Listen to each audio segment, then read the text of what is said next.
always remembered. To view our menu, visit Rufino'sRestaurant.com. Rufino's, where Louisiana comes to celebrate life. It's Gordy Rush with Farron Fabry Bolton of Infiniti of Baton Rouge, who joins me to talk about the Infiniti QX80. Gordy, the 2024 Infiniti QX80 is our full-size, three-row luxury SUV with seating for up to 8 passengers. And right now, we're stacking savings with conquest offers of $2,000 plus a loyalty bonus of $1,500 when you choose the QX80. And right now, we also have rates as low as 2.9%. So luxury has never been more accessible than it is right now. At Infiniti of Baton Rouge, Airline Highway, south of Seguin. When it comes to celebrating life, there's no better place than Rufino's. With locations in Baton Rouge and Lafayette, Rufino's is a steak, seafood, and Italian-inspired restaurant that focuses on the celebration of life, regardless of the occasion. Whether it's the food they serve or the service they provide, their goal is to ensure a remarkable experience for their guests that is always remembered. To view our menu, visit Rufino'sRestaurant.com. Rufino's, where Louisiana comes to celebrate life. Why do billion-dollar insurance companies regularly delay and deny valid claims? Because that's how they got to be billion-dollar insurance companies. If you've been injured, I'd like to help. Spencer Callahan is the one to see. Call 387-2323. LA filing number 16-7969. WNXX, Jackson, KNXX, Donaldsonville, and WDGL HD2 Baton Rouge. This hour brought to you by Spencer Callahan Injury Lawyers, LA 21-12681. Offices in Baton Rouge. Now, The Hunt Palmer Show. You are now listening to The Hunt Palmer Show on 104.5 ESPN Baton Rouge. Locking down the middle of the day. Live from the Mercedes-Benz of Baton Rouge studios. This is Hunt Palmer.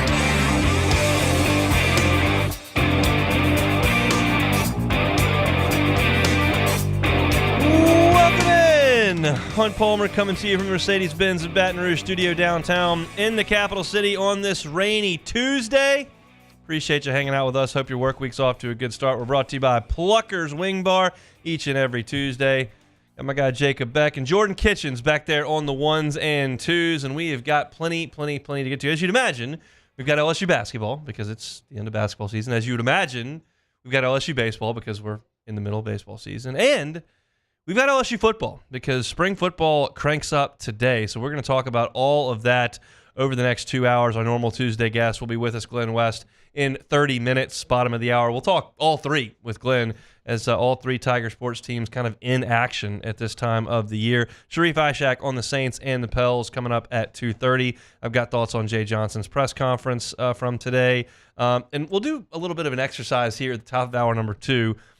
Bruce Feldman and Stuart Mandel ranked the top 25 football coaches in America. And I'm going to try to see how many of the first 10 I can get. Have Beck's help for that, but we're going to get to that in hour number 2. I might make a fool out of myself, but we're going to try. But we're going to start with LSU football as the Tigers are on the practice field today for the first of 15 spring workouts. There's going to be, it's not like fall camp. You're going to have a day off tomorrow. You're going to have a day off on Friday. They're going to pause for spring break in the middle of this whole thing. This is a very spread out situation, and we know that you're not talking about quite as frenetic a pace as you see in August. This is a time where you got new coordinators kind of getting their fingerprints on this team. You've got early enrollee freshmen who are going to have their heads spinning. You've got a lot of changes over there, and this is a time to kind of get everybody on the same page and moving forward towards the 2024 season. So I'm going to spend about 10 minutes here on the offense, then I'll spend about 10 minutes on the defense before we get to Glenn West at the bottom of the hour. You know, usually when you look at spring workouts and you have the Heisman Trophy winner at quarterback moving on and a player who's never been a full-time starter moving in as the starting quarterback, that would be the number one storyline on the offensive side of the ball. To me, it's really not in the spring. I mean, yeah, when we get to Vegas and you got USC on the other sideline, like all eyes on Nuss. I'm with you there. But for this spring, because of the bowl game, because he's been in the program for 3 years, we kind of know what Garrett Nussmeier is. Now, he's got to pick up what Joe Sloan wants to do as a play caller, and we'll see what Cortez Hankton kind of implements from a passing game perspective. But I don't expect to learn a heck of a lot about Garrett Nussmeier in this spring. He's moving into his 4th year in the program. He played very, very well in the bowl game. He's played against Georgia in the SEC championship game. He's played against Alabama in Tuscaloosa, albeit those weren't great circumstances to enter the game. But we kind of know a lot about Garrett Nussmeier. That's not on my top 2 or 3 list of things to watch in the spring on offense. Instead, I'll look at the center battle. The headlines on this LSU offensive line are the tackles. That's Will Campbell, who's voted by many as the best returning tackle in college football. Emory Jones, who's in that discussion. You're talking about bookends there, entering their 3rd year as starters that should be a strength of the team. And you return Miles Frazier, which is fantastic. And Garrett Dellinger is back, which is fantastic. And the assumption is that DJ Chester is the guy at center. That's a little bit new. Now, in a perfect world, your center is the elder statesman. He's the most cerebral guy out there. He's got the experience. He's got reps with the starting quarterback. He's setting the protections. He's kind of running the show. I kind of have a hard time believing that's going to be the case for DJ Chester. Maybe it is. I don't know. I'm not in the meeting rooms with DJ Chester. I don't know. But I feel like Will Campbell, Emory Jones, Garrett Dellinger, and Miles Frazier have a pretty good handle on what Brad Davis wants to do and how this thing runs. So it's kind of like just plugging the new guy at the front of the class. And no, we're not going to learn everything we need to know about DJ Chester at this point, or whether or not there's another guy that could swoop in there and take that spot. But I think the indication is that's where things are headed. And LSU's offensive line needs to be great next year. In the same way that I think Joe Burrow made that offensive line look as fantastic as it was. And look, that 19 offensive line, Deculus has played in the NFL. You've seen Damian Lewis play in the NFL. You've seen Sadiq Charles play in the NFL. Like, they were very good. I don't mean to suggest that was a terrible offensive line that Joe Burrow propped up. He made them look a little bit better, and I think the same goes for Jaden Daniels last year.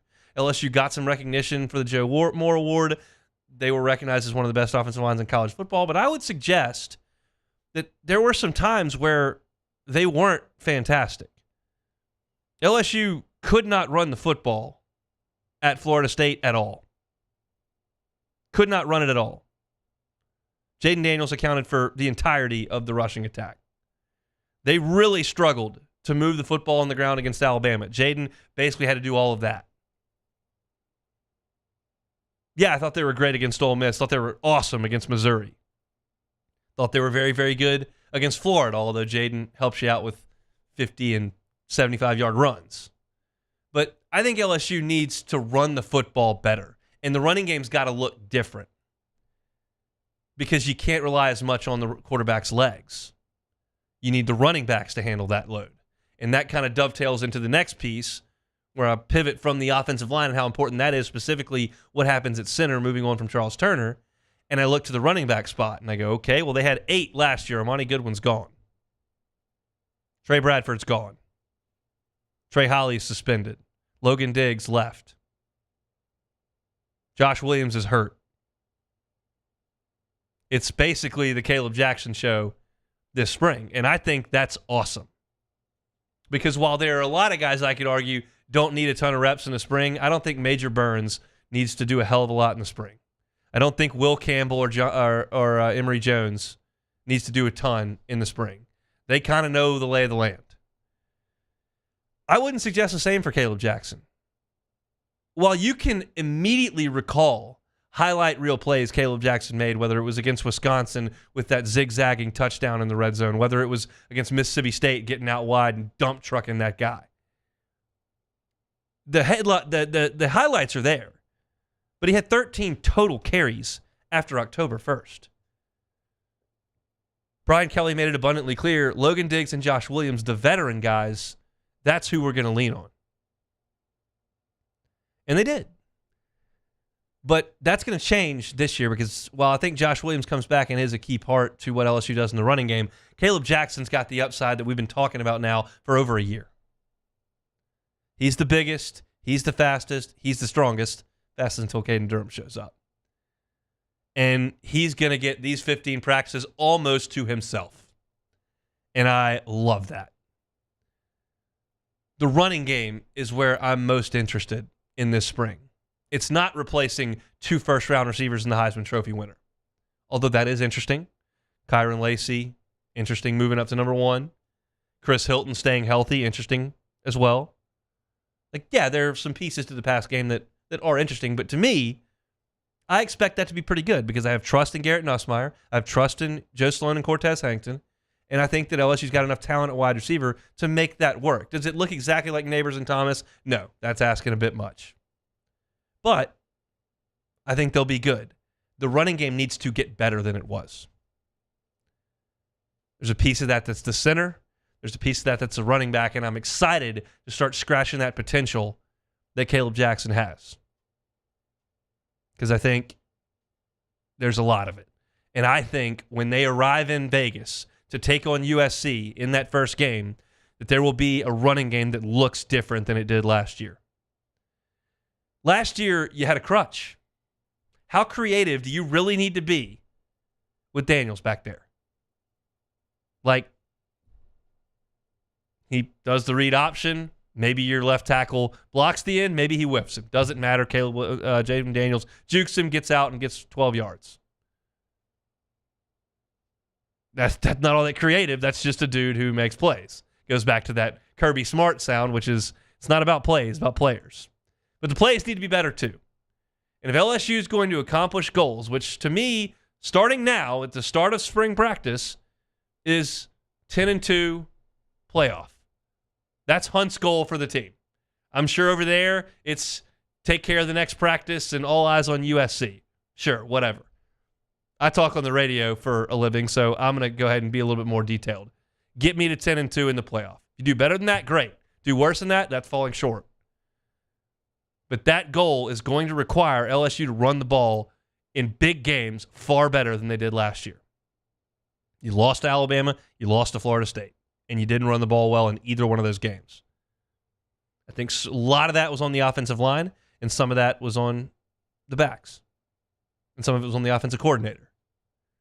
Got to get better, and I'll be curious as, you know, we're not going to learn massive sweeping running game changes going out to practice for 25 minutes or seeing in the spring game, but it's worth asking questions about. Beat reporters going, hey, what's a little different with Joe Sloan calling some plays in the run game? What does that look like? And I think you get good answers from Will Campbell, Garrett Nussmeier, Brad Davis, Caleb Jackson about that. Not to the play, but like, yeah, we're going to do some things a little bit more differently than we did last year.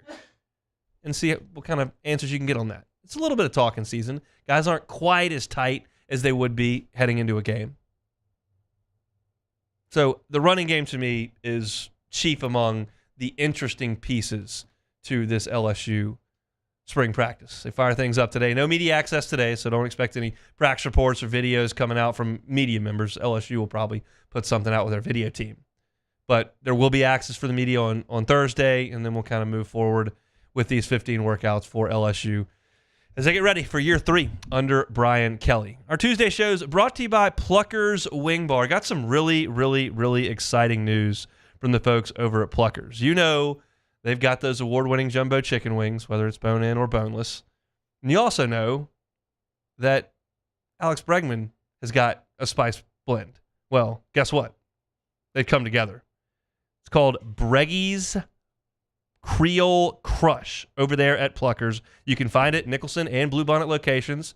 I have not yet sampled it because today's the first day, but I talked to the king of the wings, Stevie Levy, over there. He said it is fantastic. It's got a little bit of heat to it, but not overpowering heat like Fire in the Hole over there. And it's just got great flavor.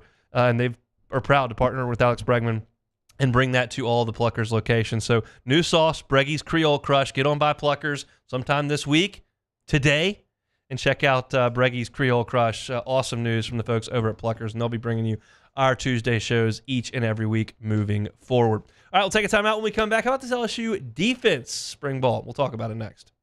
You are now listening to The Hunt Palmer Show. ESPN Bet is now live in Louisiana as the official sportsbook of ESPN. ESPN Bet's the only place to find daily exclusives and offers with your favorite ESPN personalities and shows. You can sign up today. New users get $100 in bonus bets for making any sportsbook bets. Find all your favorite markets and bets like in-game wagering, watching a game, see a trend you like, you can jump on it right there on ESPN Bet. Cross-sport parlays, you can pair NBA with some college hoops, teasers, all the props you can handle as well. That's ESPN Bet. You can download today. What a play. Must be 21 or older. Gambling problem? Call 1-800-522-4700 in partnership with the Bears Lake Charles. Terms and conditions apply. See app for details. Our listeners fire off their opinions on the jimsfirearms.net hotline at 499-1045. Keep listening for your next chance to shoot us your thoughts with the jimsfirearms.net hotline on 1045 ESPN Baton Rouge.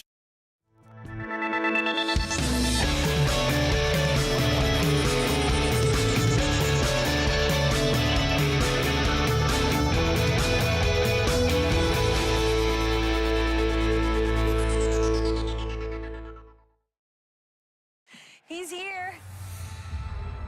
Anyone want a Coors Light? Oh, shoot, I forgot to play the song. I got a guy who can fix this. It was a humid day. Barefoot children play, looking for that summer shade. Time just slips away. Oh, Louisiana, some kind of hold on me. Like cypress stumps, your roots are planted deep inside of me. Yo, Jake here from my friends over at Community Steel Company located in Gonzales, Louisiana. The local place you can turn to for all of your metal building needs. Notice I said local, not Houston, not Dallas, not Atlanta, but right here in Gonzales. Visit them at their brand new state-of-the-art website at communitysteelco.com or pick up the phone and give them a call today to answer all of your questions on your metal buildings, roofing and sheet metal, and any other steel needs you or your business need at 225-647-2020. There it is, the extra mile, on the border of expected and extraordinary for those willing to go further, like vans customized for work or play, with safety and tech to keep you connected, supported by a 5-star sales, service, and finance team, and backed by the 1-star you know. So go the extra mile. It's never crowded, because so few have what it takes to go there. Mercedes-Benz Vans. Jerry and Benny Payne began Central Plumbing Company out of their driveway in Tanglewood subdivision. 50 years later and 4 generations down the road, we continue to serve Baton Rouge and the surrounding areas for all of their plumbing needs. Residential, commercial, industrial, or hospitality, Central Plumbing is here 24/7, 365. We want to thank our customers, family, and friends for 50 years of success. And looking forward to 50 more. I've been doing business with Luba for 25 years. They're dependable, trustworthy. It's just the attention to detail with our clients. Our folks have years and years of experience. They're highly trained professionals, but many companies have that asset. What I'd like to think makes Luba a bit different is that we use those talents.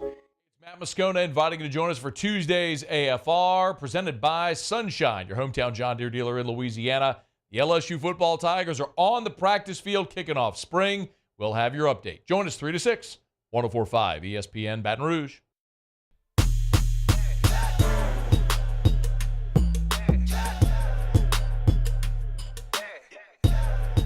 You're listening to the Hunt Palmer Show on 104.5 ESPN Baton Rouge. Glenn West, senior writer, Go 24/7, with us in 15 minutes. We'll talk LSU football. We'll talk LSU basketball. We'll talk LSU baseball. We'll talk it all with Glenn West coming up here on a Tuesday edition of the Hunt Palmer Show. Hope you're staying dry and safe out there if you're in the capital city. Kind of a nasty start to the week, but hopefully it gets a little bit better for the weekend. LSU football on the practice field today. No access for us, but we're talking about it here as they kick off spring football. I talked about the offense there in the previous segment. Let's talk a little defense here as we set the stage for spring ball. The biggest headline here, outside of coordinator change, Blake Baker coming in, which is clearly number one, but on the field, the Harold Perkins news that Brian Kelly let out last week when talking with Wilson Alexander that he is going to play inside linebacker kind of dominated the headlines, and for good reason. Harold Perkins is a phenomenal player, and it's just not He's not a cookie cutter player. He's not. I mean, you know how to use Leonard Fournette when he shows up. That's pretty simple. He's a big, fast, strong back. You get him the ball moving downhill, and you create some space for him. Got it. You don't have to worry about how to use Jamar Chase. Like, he checks all the boxes out at wide receiver. He's fine out there. But sometimes defensive guys, you've just got to kind of find the spot for him. Like the Cowboys have found Micah Parsons' spot. He's not like every other player in the NFL, but they found a way to use him, and it works. And LSU hasn't quite figured out how to master the Harold Perkins ability set. Like, yes, he's very, very good coming off the edge, and he was so disruptive as a freshman. But that was kind of hit or miss last year. Now, sometimes he got schemed into the boundary and into the nickel. Sometimes he was in coverage a lot. Sometimes he was rushing, but teams were paying more attention to him and sending double or triple teams that way or sliding protections toward him. And sometimes he made some plays. But it wasn't as consistent, I think, as we all thought. Because when somebody flashes like that as a freshman, like Tyron did that. He flashed as a freshman. As a sophomore, he just became just absurd. Same thing with Leonard Fournette. His freshman year, ran over the guy on the way to the end zone in Gainesville, ran over the guy on the way to the end zone in College Station, Reese Davis saying put him on a hood ornament or whatever it was. Like, he was flashing as a freshman, and by the time he was a sophomore, he's ripping off 65-yard touchdown runs every week. And so we kind of thought Harold Perkins was next up to that. He was going to be the SEC Defensive Player of the Year and a first-team All-American, and it just – he was good, and he got some recognition based on, I think, his name, but the production was just okay. Now Blake Baker has got an opportunity to figure this out.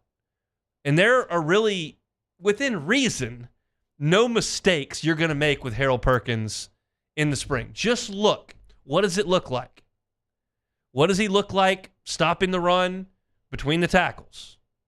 What does he look like blitzing from the middle of the field? What does he look like playing on the edge? You put him at corner, and then we got a problem. I mean, obviously, I'm saying within reason, you can do anything with him. Figure it out. And my hope is that it's figured out in Vegas. Game 1, play 1, they know exactly what Harold Perkins needs to be doing. My gut tells me it might take a little bit of time. And you have a little bit of time after USC. But by the time the end of September rolls around, it ought to be cooking. And this is a great opportunity to just see. I'm less curious to see where he's lining up when we're out there in fall practice. I don't care what his stats are in the spring game. I would like to hear from him. I would like to hear from Blake Baker. And I don't expect him to divulge everything, but I would like to hear kind of what that process is like, how comfortable Harold is. That's a huge storyline, obviously. But again, I'm not overly concerned with Harold Perkins and his development. That's a poor choice of words. I'll say it this way. I think Harold Perkins is going to have a good year next year. I think he'll be an impactful player. I don't think he's going to be impactful as some of the guys that you line up on the edge and just go dominate the line of scrimmage there, because that's just not the job of a linebacker. I don't think he's going to be quite as good as Devin White, because that's not his skill set. I think he's going to be a good player. I don't think there's a ton of variance with Harold Perkins. I don't think he's going to be a no-show. I don't think he's going to have 14 sacks. I think he's just have a good year. There's variable in the middle of LSU's defensive line, and we know this. And Sean Washington is here, and I'm curious to see how quickly this staff can figure out whether or not he's ready to play in the Southeastern Conference. The assumption out of high school was that he was. That's why he signed with Georgia. Then you go to junior college, and that is a different planet. You can play with poor technique, out of shape, and, miss practices at junior college, and still, if your talent level is to a certain level, dominate. All that stuff blows up if you get to the SEC. Now, I'm not suggesting Sean Washington did any of those things. I'm just saying you can't really know, based on junior college film, whether or not a guy can play at this level. We've seen all those guys on Last Chance U. Might be the skill set of the guy that goes to Nichols. You might be Cam Newton. He was at junior college. You don't know, but I'm curious how quickly they can figure out whether or not Sean Washington can play, because if he can't, that is more trouble. It's already trouble, but if he can't play, it is more trouble. So I'm curious about that. Absolutely fascinated to see what Deshaun Womack brings in this spring. Back to that conversation I was just having about Fournette and about Tyron, about Perkins, about guys you saw with big expectations who played sparingly or weren't the starter necessarily out of the chute as freshmen. By the time you're a sophomore, it's time to blossom. And Deshaun Womack didn't do a lot last year. Yes, he had a second-half sack against Arkansas. Yeah, he had a half a sack in the second half against A&M, and that's awesome. But that was it. He had 1.5 tackles behind the line of scrimmage. It was those sacks last year, and he made a total of 13 tackles. Now, LSU was old on the edges last year, and we know that Brian Kelly does like to play old players. But now it's time for Deshaun Womack to take strides forward. There aren't as many guys right in front of him, and you sign a guy with that kind of talent level, you think, okay, that's the next dude on the edge. And while I don't know that all of LSU's defensive problems are going to be fixed immediately by a new staff and some new players, you can clean up some problems with game-changing plays in the backfield. And that's what Deshaun Womack's going to have to bring. He's going to have to blow some drives up with sacks. That's why he was brought here. Didn't have that chance to play it last year, but he will now. And I'm looking forward to seeing kind of his development here on the front. And then in the backfield, it's the numbers at corner are great. If I were to give you the entire position group,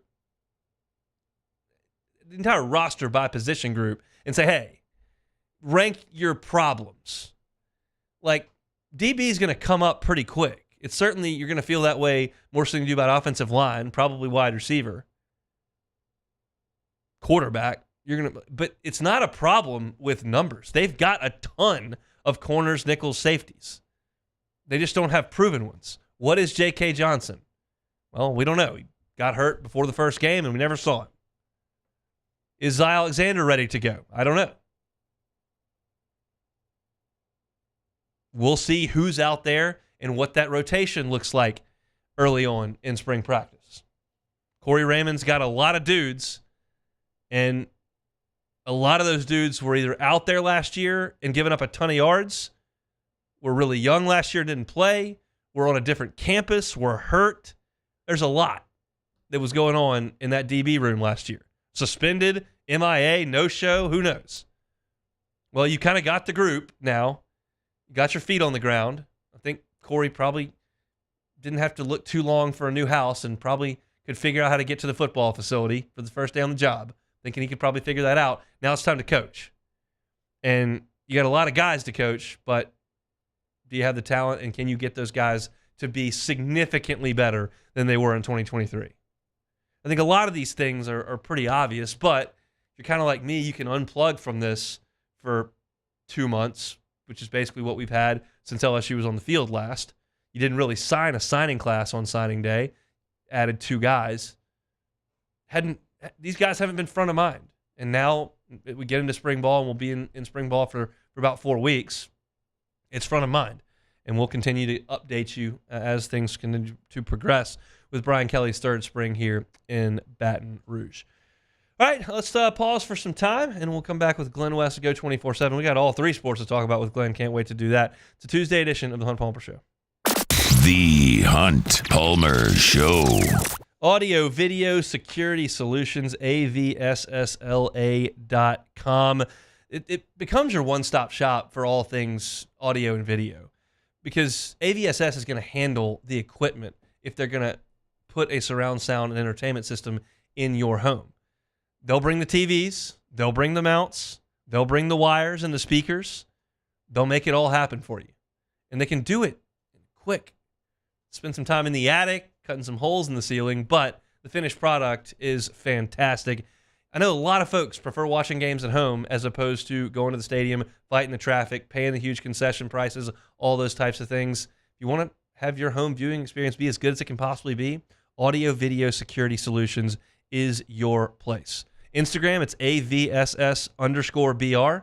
Online, it's avssla.com. Give Mitchell Fisher a call at 225-439-7920. It's audio video security solutions there at avssla.com. In times of need, get a full list of phone numbers, websites, and other important emergency information on the Demco Stormwatch page at 1045espn.com.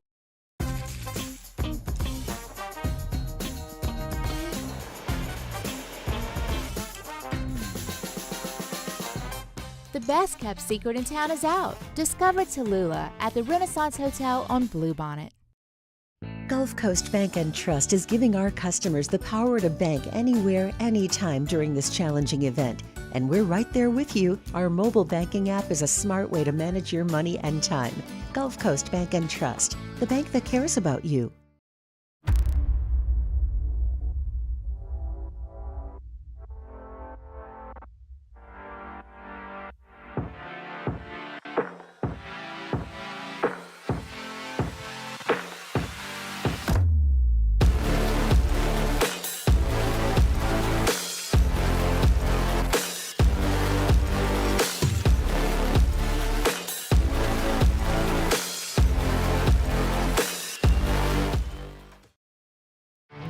There it is, the extra mile, on the border of expected and extraordinary, for those willing to go further, like vans customized for work or play, with safety and tech to keep you connected, supported by a 5-star sales, service, and finance team, and backed by the 1-star you know. So go the extra mile. It's never crowded, because so few have what it takes to go there. Mercedes-Benz Vans.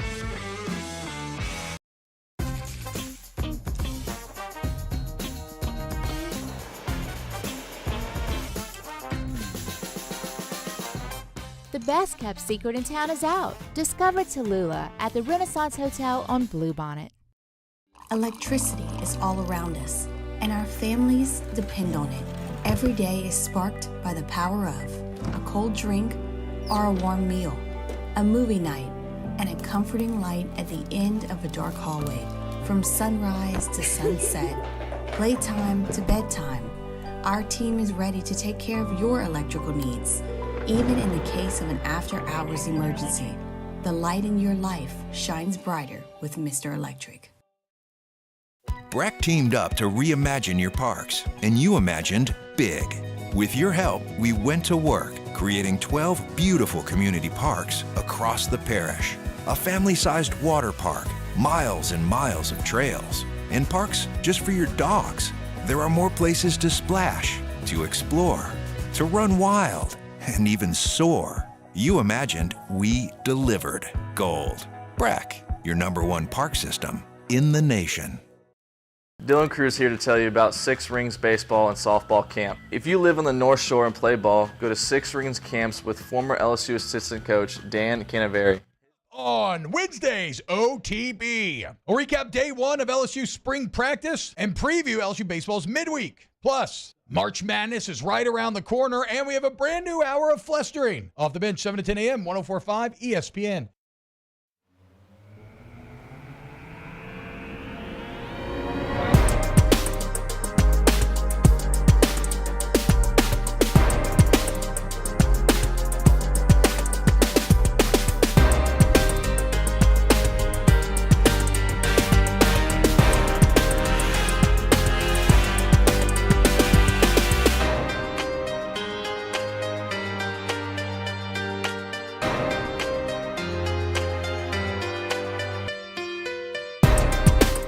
This is the Hunt Palmer Show on 104.5 ESPN Baton Rouge.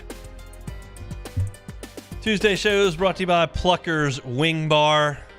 Our guy Glenn West joins us every single Tuesday on the Gym's Firearms Hotline. He is, of course, a senior writer over at Go 24/7, and there is a lot for us to talk about here on this Tuesday. We head out to the Gym's Firearms Hotline now. That's where we find our guy Glenn West. Glenn, how are you, sir? I'm doing great, Hunt. Just wrapped up with Jay Johnson over at Alex Box, but you're right. There's lots to talk about today. Well, I was going to have you spin the wheel of topics since we've got football, basketball, and baseball, but since you started by saying you just left Jay Johnson, I guess we'll start there. How's the skipper feeling today? He's feeling pretty good after his team wrapped up a 4-0 week over in Houston this past weekend. One of the big things that I think we asked him about today was just kind of his feeling on the starting pitching, and he kind of told us that he doesn't know if in his career he's had 4 starts like that where they've just been all quality MLB level starts from all 4 of his pitchers. He couldn't remember a week where it was like that for him. So when you got those guys that are starting on the mound that will all have opportunities to probably pitch professional baseball over the next coming years, I think that's a good place to start. And obviously LSU was able to get some stuff going on at the plate, but I think really just comes down to the pitching depth and just kind of not only the starters but the bullpen as well, and how dominant those guys have been for the majority of this early part of the season. What was the biggest start of the 4 in your eyes? I'm going to take it back. I mean, we've seen Luke Holman now for a couple of weeks, and he's every bit the SEC Pitcher of the Year kind of caliber guy that you're hoping to get. Gage Jump is certainly in that mix as well, but I think Cade Anderson's start. I mean, this guy, every time that we see him, he's got some electric stuff from the left side. He goes 94, 95, and has really been pumping that fastball past guys. I don't think they can really see it all that great. He's got great movement to it. I think his development this early in the season has been such a huge bright spot for this pitching staff. And one of the questions I had for Jay today was just kind of, how do you see him utilizing, a guy like Anderson who's been so good? Is he somebody that, you could see in the weekend as well? And he said, absolutely. That's something that they're actively planning for, is to kind of get him some looks against SEC pitchers, and he'll still be the midweek starter. But to get a guy like that who's so young but also so talented into the mix against these SEC caliber offenses is going to be really important, I think, for the team's long-term future this year. Let's talk a little offense before we shift over to hoops, and then we'll get to some football. Jared Jones, your impressions of him through 3 weeks? I think you're starting to see the year 2 development that you were hoping to. I think he's established himself as one of the high caliber power hitters in the conference. And I think he's played a really good first base. I mean, I think probably the biggest surprise that I've had so far from him has been just his defensive acumen and how well he's done in terms of digging balls out of the dirt and just making some plays, some athletic plays over there. He's been really a bright spot, I think, defensively for LSU in the infield. And the power is always going to be there with Jared. It's just, can he stay off the pitches that he's not supposed to swing at? And I think you're seeing him really start to put that element of his game together. And if he's not swinging at balls, he's going to get a hold of some really, really good ones. And he's got 20-plus home run potential for LSU this year, and that's a really important development for this team as well. One more midweek away tune-up here for LSU with Southeastern, and then they'll play Xavier in the box. Is there anything over the next week that Jay, you think, wants to get accomplished or is looking at rather closely before they go to Starkville?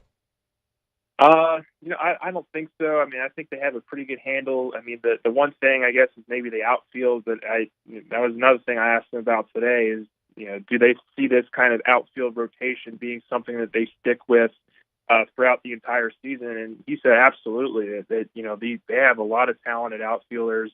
The main 4, of course, the Paxton Kling, Josh Pearson, Jake Brown, and Mac Bingham. I think you're going to see a steady rotation of all those guys going forward, just based off of matchups and what best suits them. I think that they're really settling in, I think, to a rotation now, kind of how they want to do things. It's a little bit different than last year. But they feel like they have a lot of quality depth at a lot of positions, and that's a really good position to be in. We'll move over to basketball now. Tigers get a win over the weekend in Nashville, and they're now 8-8 with 2 to play in SEC play. Jalen Cook has been suspended. The way this team has played without him, to me, it seems like it's news, but it's not that big a deal. What did you make of that news that Jalen Cook's not going to be with the team indefinitely? Yeah, not completely shocking. I mean, I think he's been dealing with a hamstring injury, and he's had some calf soreness as well.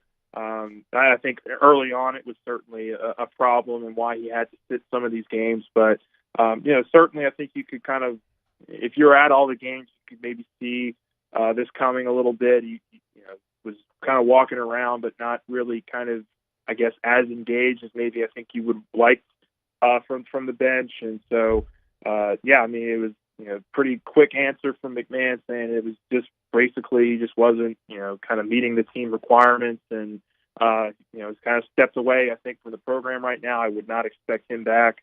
And then obviously Carlos Stewart and Damian Collins are also two guys that you were expecting to be part of the rotation entering the season. Those guys are out with injuries, and don't think you can expect either one of those guys back as well. But to your point, they've been playing really well without all these guys. They've settled into a nice 9-man rotation over the last couple of weeks, and they've done a really nice job, I think, of kind of turning around the season and kind of giving them something to build on here going into the third off season for McMahon.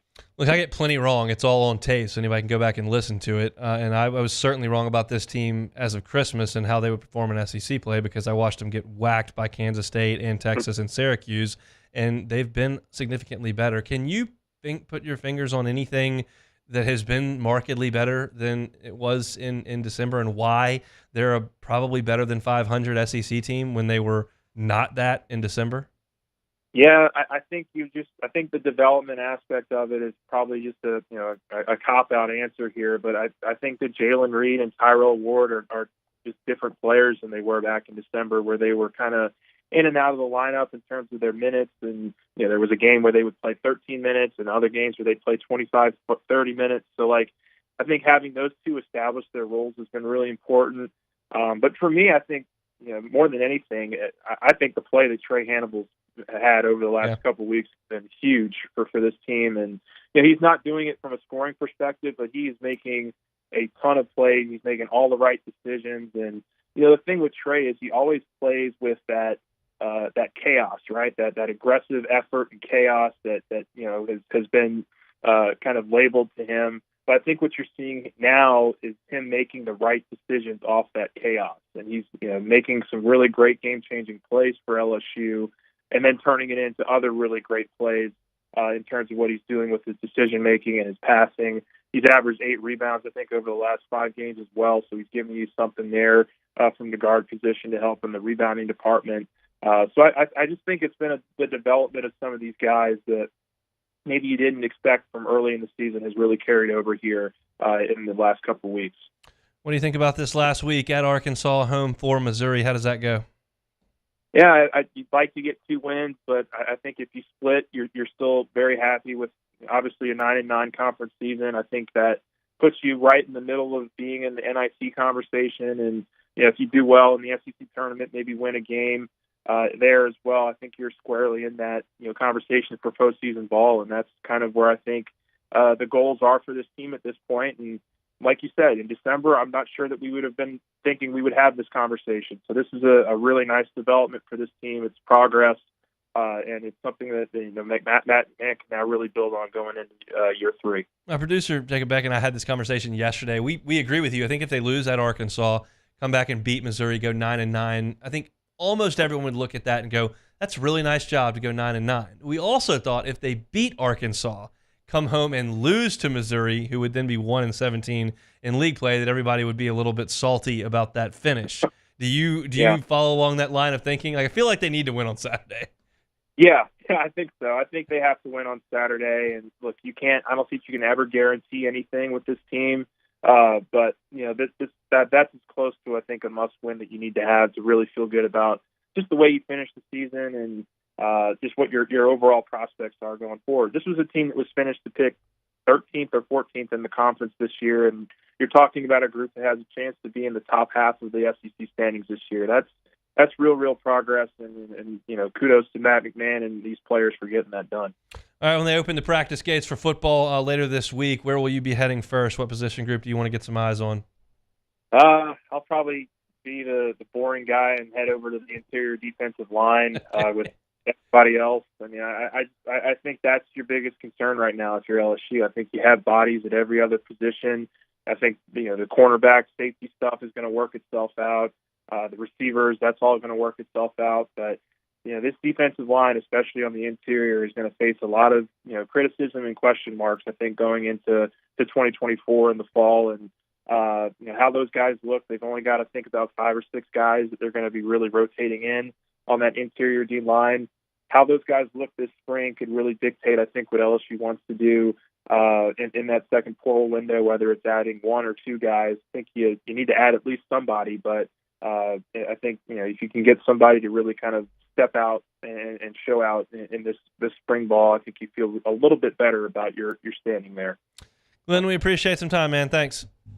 All right, thanks, Hunt. Appreciate it. Glenn West, senior writer, Go 24/7. He's got all the sports covered over there. So if you're talking about spring football, he's got you. You're talking about basketball, he's got you. You're talking about baseball, he's got you. And they're all in action right now. So we appreciate Glenn for giving us some time. Give him a look over there at Go 24/7. He's with us each and every Tuesday. When we come back, just not good stuff in Gainesville, Florida. Bad stuff in Gainesville, Florida. We'll talk about that next. You are now listening to The Hunt Palmer Show. Brand new sponsor here of the Hunt Palmer Show. It's Platinum Window Tint. You can find them online. Great new website, PlatinumWindowTintLLC.com. You know that the heat's coming in the summer. You get in your car after it's been out all day and it's just oppressive to get in there. You can help that with some window tinting. They do automotive work over there, and they also do some work on buildings with a lot of glass window that is exposed. It can cool down the building, which saves you on energy costs. It can also protect furniture and flooring from the damage that the sun does. Sun doesn't take a day off, and it can do some damage to some of the things inside of your building or your home if you don't have that protection. And Platinum Window Tint can help you with that protection, whether it's your business, whether it's your home, whether it's your car. Check them out at PlatinumWindowTintLLC.com. It's PlatinumWindowTintLLC.com. Our listeners fire off their opinions on the JimsFirearms.net hotline at 499-1045. Keep listening for your next chance to shoot us your thoughts with the JimsFirearms.net hotline on 1045 ESPN Baton Rouge. Bayou Ford has the new inventory to get you in a new Ford truck or SUV today, or customize your next vehicle just the way you want it. All new Bayou Ford vehicles come with a 1 million mile powertrain warranty. The crew at Bayou Ford is going to do right by you. I've been doing business with Luba for 25 years. They're dependable, trustworthy. It's just the attention to detail with our clients. Our folks have years and years of experience. They're highly trained professionals, but many companies have that asset. What I'd like to think makes Luba a bit different is that we use those talents in a way that truly is dedicated to serving the needs of the folks who depend on us. The Windsor Senior Living Community in Mandeville, Louisiana is a beautiful, vibrant apartment community geared towards seniors. They are nestled right in the heart of Mandeville, where seniors live a more carefree lifestyle in spacious apartments with the peace of mind that comes from having a little extra help. Call the Windsor at 985-624-8040 to schedule a lunch and tour. Come see how the Windsor can be your passport to peace of mind. There it is, the extra mile, on the border of expected and extraordinary, for those willing to go further, like vans customized for work or play, with safety and tech to keep you connected, supported by a 5-star sales, service, and finance team, and backed by the 1-star you know. So go the extra mile. It's never crowded, because so few have what it takes to go there. Mercedes-Benz Vans. Yo, Jake here from my friends over at Community Steel Company located in Gonzales, Louisiana. The local place you can turn to for all of your metal building needs. Notice I said local, not Houston, not Dallas, not Atlanta, but right here in Gonzales. Visit them at their brand new state-of-the-art website at communitysteelco.com or pick up the phone and give them a call today to answer all of your questions on your metal buildings, roofing and sheet metal, and any other steel needs you or your business need at 225-647-2020. Jerry and Benny Payne began Central Plumbing Company out of their driveway in Tanglewood subdivision. 50 years later and 4 generations down the road, we continue to serve Baton Rouge and the surrounding areas for all of their plumbing needs. Residential, commercial, industrial, or hospitality, Central Plumbing is here 24/7, 365. We want to thank our customers, family, and friends for 50 years of success. And looking forward to 50 more. Bayou Chrysler Dodge Jeep Ram is taking $17,500 off new 23 1500 Bighorn trucks. We're open for business in our beautiful new showroom and taking $17,500 off. This is Charles Sandegriff. Join me and Jimmy Ott for the next edition of Live at Lunch from Modesto on Burbank at Nicholson.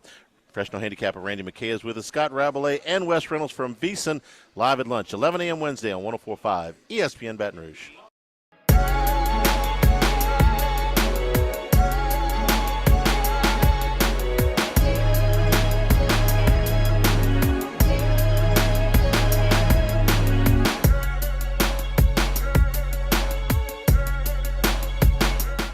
You're listening to the Hunt Palmer Show on 104.5 ESPN Baton Rouge. So, the internet is a special place, and sometimes some sound comes out that's it's very interesting from a source that you might not expect. And I don't know what Dogs on Top 2017 is. It looks like it's a podcast that deals with Georgia football, best I can tell. They've got 9,000-ish followers. They've got looks a like video they might be players on the team. It team. could be. It says not affiliated with the team in the bio, so maybe not. I don't know. But Trevor Etienne, who was at Florida for the last 2 years under Billy Napier and has transferred to Georgia to play running back. You remember Montreal Johnson and Trevor Etienne were kind of the offense for Florida over the last 2 seasons. And Etienne was on this podcast and had some fairly scathing things to say about what's going on in Gainesville, Florida with Billy Napier's program. Here is Trevor Etienne, former Florida Gator, now Georgia Bulldog, on the Dogs on Top 2017 podcast. So, pretty much to sum it up, it was like I could either be running back 2 on a losing team or go somewhere where, like, I wanted to play in December, too. That also played a big part in me transferring. So that I could be running back 2 on a losing team or go somewhere and, possibly be running back 1 and win a natty. Just a lot to dive into there. I don't disagree with Trevor Etienne, but for him to have been there from the start, he's a Louisiana guy, obviously, and he's had a relationship with Billy Napier for a long time. And when Napier gets that job at Florida, he takes Trevor Etienne as a signee with him, and he was a big part of them as a freshman and as a sophomore. But as he mentioned, they were a losing team, and he suggests that they're still going to be a losing team. And I take something from that, and I realize that he's moved on and gone to Georgia, so talking trash about Florida can come pretty naturally. He decided he didn't want to be there. He's transferred to a program that's, perennially a top 5 team in the country now from a team that has been a 5-win team for the last couple of years. So, I understand this is not a guy who's currently on the roster. But I always talk to Jeremy Hill about, the NFL guys and how they felt in August. And he said that everybody thinks they're going to win the Super Bowl in August. Like, some of us, I don't think the Falcons are going to win the Super Bowl next year. I don't really love the chances that the Cardinals have next year of winning the Super Bowl. But he says that everybody thinks they're going to win the Super Bowl. There's a confidence that comes with being an elite level athlete and being surrounded by guys that have been great their whole lives. And if maybe you're not great when it gets to the next level, but there's a confidence that comes with it. And for Trevor Etienne to say I could be on a losing team suggests no confidence there. And that just kind of goes hand in hand with what we think of this Florida football program right now. And it's still a little hard to get my arms around going into year 3 of Billy Napier. Their over-under is still under 6. Under 6. And I can't find anyone who feels like there's any chance that Billy Napier is going to make it to Christmas this year. And when you think about what that program was in the 90s, and you think about how difficult they were to deal with Urban Meyer and Tim Tebow, and you think about that state's recruiting advantages and the power of that brand and the money that comes from the Southeastern Conference, and the fact that this thing can't get out of neutral, and you've got former players saying, yeah, that's going to be a losing team. I'd like to play in December. He didn't say he wanted to play in January when the playoffs are going on. He'd just like to get past Thanksgiving, please, which Florida's not doing with regularity. Not allowed to practice or play anymore if you don't win 6 games. That just says a lot. And when you look at what Florida finishes with this year, I just don't think that Billy Napier's going to be around potentially to play LSU. It's just a brutal brutal run. And what's got to be the hardest schedule in the nation, because there's not even like a lull. You start with Miami. You got A&M in week 3. Then a couple weeks later, it's at Tennessee. There's Georgia, at Texas, LSU, Ole Miss, Florida State on the road. He's not making it through that. And hand up, like I just said in the last segment, like I get a lot wrong, and it's all on tape. I wanted LSU to hire Billy Napier when we were just looking at potential candidates when Ed Ogeron was fired. I thought that's a guy who's worked in successful programs. He's built and sustained success. It's one thing if you get a group of 12 guys and you pop a great undefeated team in the Sun Belt. But if you're good every single year, that to me means more than an undefeated season. You're continuing to recruit the right guys. You're continuing to develop the right guys. You're continuing to hire the right coaches. You're continuing to win games. And that all seemed like a good idea to me. And maybe he recruits at a higher level here in Baton Rouge because he's got the relationships in the state and it's a little easier transition. And maybe it does work at LSU, but it's not working in Florida. And you can find a lot more people who are willing to bet Florida wins 5 games next year than are willing to bet they win 8. And I'm just talking about getting to 8. So Trevor Etienne cannot be alone in his thinking that Florida is a losing team. Having been in that locker room for 2 years, having known who the coaches are, known who the players are, known the attitude of the team, I realize he transferred out. I realize he plays for their rival now. I realize it's easy to cast stones from George's house and castle atop the mountain here. But there's got to be some truth in it, right? Just bad stuff ever since Billy Napier got the job in Gainesville. And I don't think he's going to have it very much longer. He'll be really rich. He'll get a fat buyout check, but I don't think he's going to be coaching Florida State on the 30th, maybe not even LSU on the 16th. We'll just have to see. That's it for hour number 1 here on this Tuesday edition of Hunt Palmer Show presented by Pluckers. Missed any of our hour? We opened the first 30 minutes all football. You can catch that on YouTube, Hunt on LSU. Subscribe to that channel for all our spring football coverage as the weeks go on. We got Sharii Aack in hour number 2, and I'm going to potentially humiliate myself at the top of hour number 2. We'll see. Maybe it goes great, but I have my doubts. Come back and see after Sports Center. It's the Hunt Palmer Show.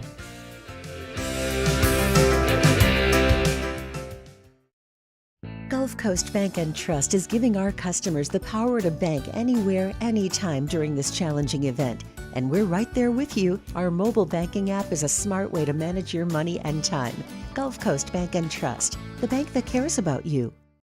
Bayou Ford has the new inventory to get you in a new Ford truck or SUV today, or customize your next vehicle just the way you want it. All new Bayou Ford vehicles come with a 1 million mile powertrain warranty. The crew at Bayou Ford is going to do right by you.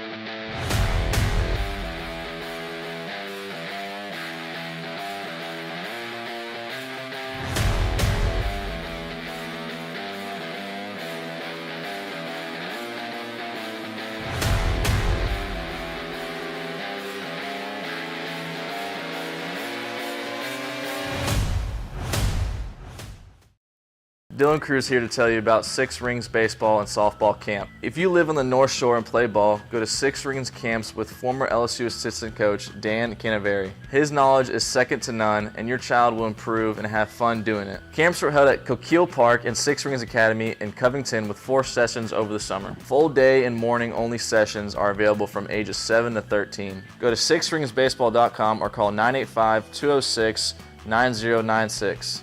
Learn the game to love the game. Breck teamed up to reimagine your parks, and you imagined big. With your help, we went to work, creating 12 beautiful community parks across the parish. A family-sized water park, miles and miles of trails, and parks just for your dogs.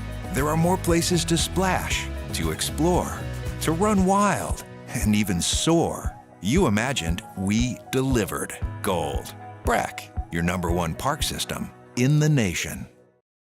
Electricity is all around us, and our families depend on it. Every day is sparked by the power of a cold drink or a warm meal, a movie night, and a comforting light at the end of a dark hallway.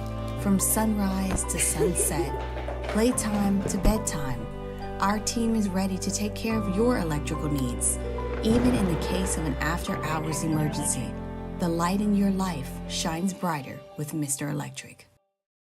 Hey, it's Matt Moscona. For years, you've heard me tell you about Insurance Network of Louisiana, helping you find better coverage for less money. But it's not just for your home and auto. They also offer commercial property. So, retail stores, professional offices like doctors, dentists, attorneys, clothing boutiques. Insurance Network of Louisiana can find you better coverage for less money. They service the entire state of Louisiana, and they're local. So call today at 293-0450 or lainsurance.net.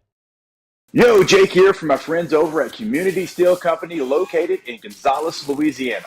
The local place you can turn to for all of your metal building needs.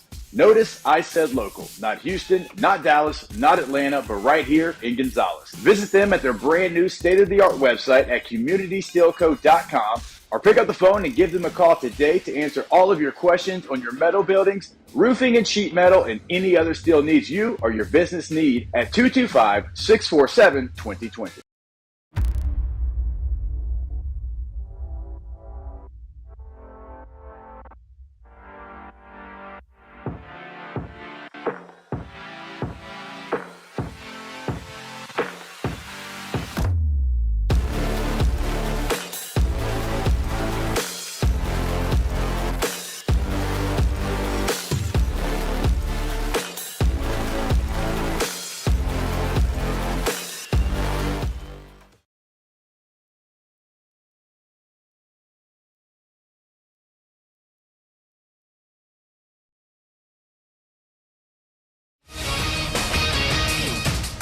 I'm Christine Lisi. The NFL tag deadline is an hour away. The Giants will not be placing the tag on running back Saquon Barkley, reports ESPN's Adam Schefter, so he'll be a free agent for the first time in his career, as will quarterback Russell Wilson, set to be released by the Broncos after the new league year starts. Because of the guaranteed money he's owed by Denver, Wilson represents one of the best value propositions, notes unsportsmanlike co-host Chris Canty. When you look at the quarterback that was able to have 26 passing touchdowns to 8 interceptions and top 10 in passer rating, he will provide competent quarterback play for one of those franchises that's on the quarterback carousel this offseason. So to me, Russell Wilson is more than just a guy that you want to kick the tires on. I think it's somebody that you have to take a long, hard look at. Jaguars pass rusher Josh Allen, Buccaneers safety Antoine Winfield Jr., Ravens defensive tackle Justin Madubuike, Panthers edge rusher Brian Burns, Bears corner Jalen Johnson, all franchise tagged by their respective teams. The Dartmouth men's basketball team voted to join their local service employees union. First time any group of college athletes has taken a public action as employees of their school. Hey, it's your resident Super Bowl champ, Chris Canty. Coming up Wednesday, Dak Prescott doesn't believe the Cowboys have a culture problem. I'll tell you why he's wrong. It's Unsportsmanlike, 6 a.m. Eastern, right here on ESPN Radio, ESPN2, and ESPNU.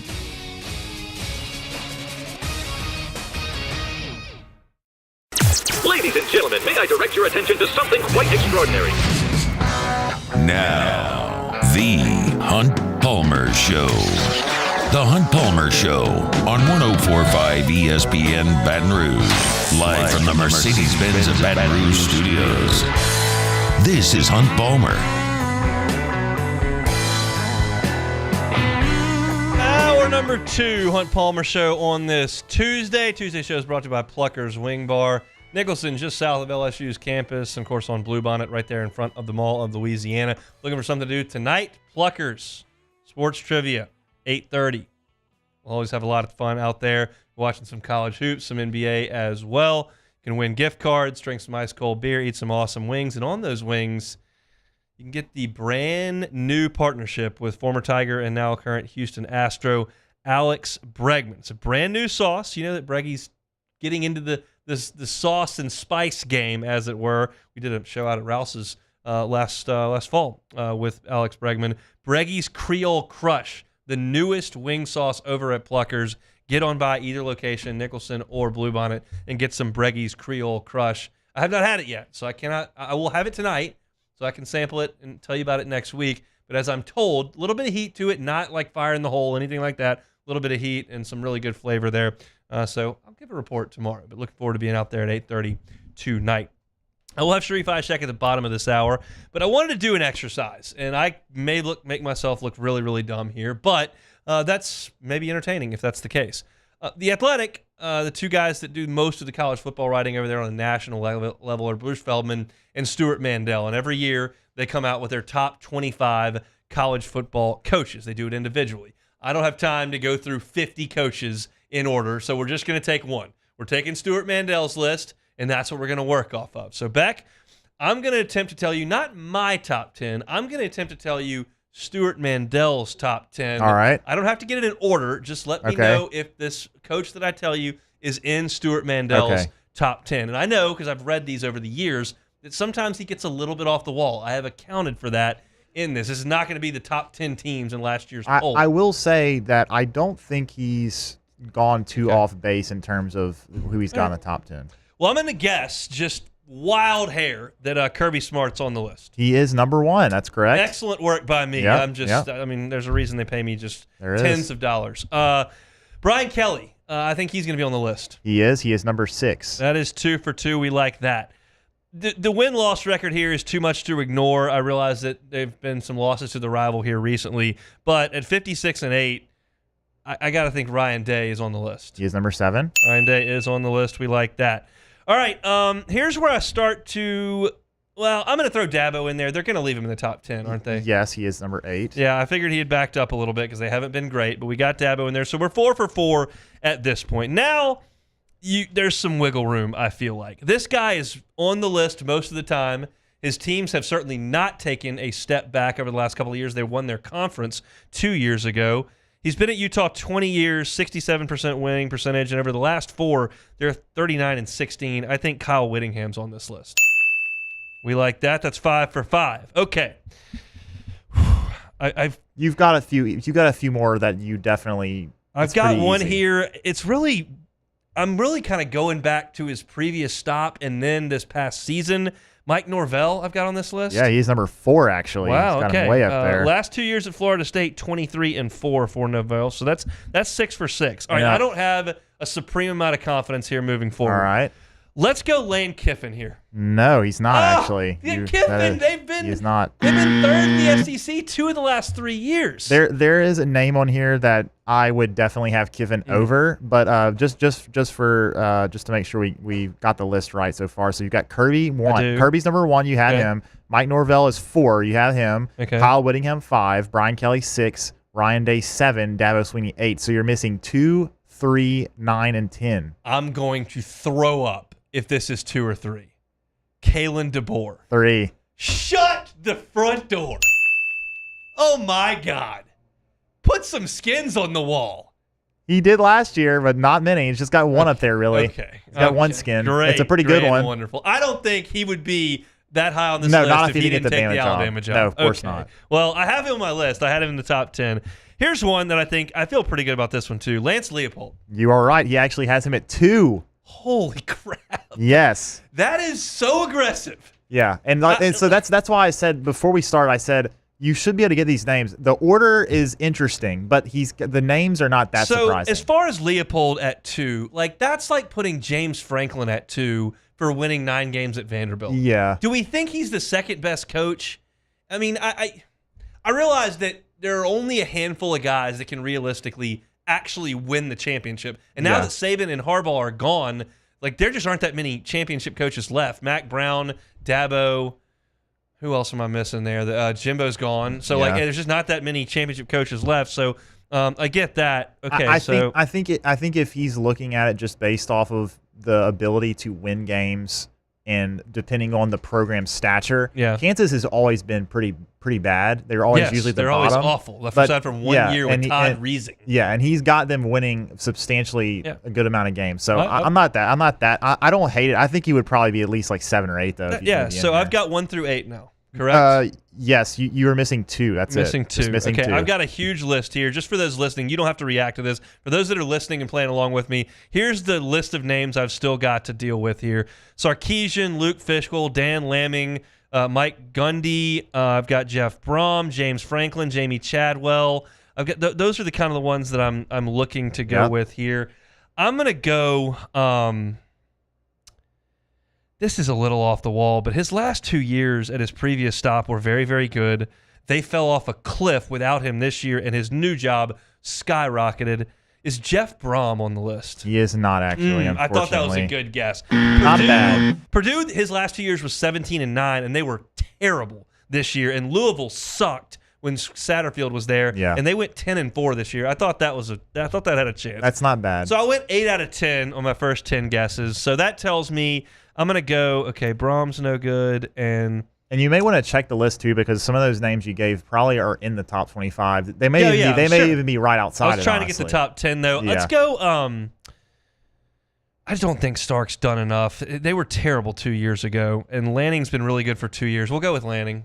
Nope. Really? Nope. Is he gonna go Gundy?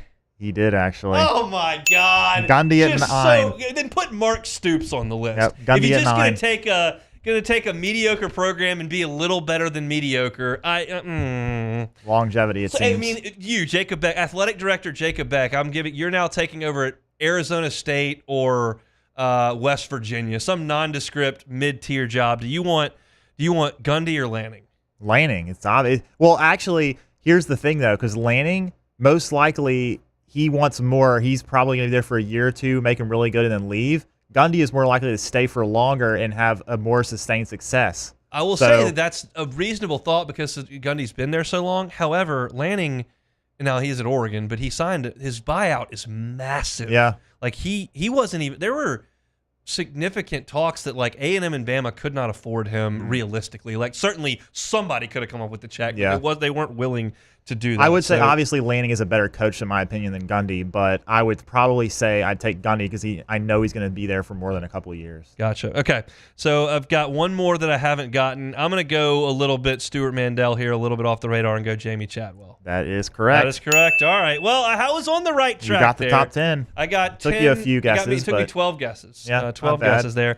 All right. So what bone do I have to pick? I feel like, there's no shot if you give me that scenario I just played out for you. In fact, I'll give it to you that I'm taking Mike Gundy over Lane Kiffin. No, absolutely not. No. I'm not taking Mike Gundy. I'm not taking Jamie Chadwell. I'm probably not even taking Lance Leipold, who's number 2 on this list. It's got to be the biggest surprise to me. I'm not taking any of those guys. It's funny because there's just such a difference in taking a garbage program and making them mediocre and taking a mediocre program and making them awesome. There just aren't that many guys that can elevate to that level. That's what separates the absolute greats. And I guess that's why he doesn't have Kiffin on here because we saw Hugh Freeze take Ole Miss to high levels. We've seen them win a little bit before. We've never seen Kansas win.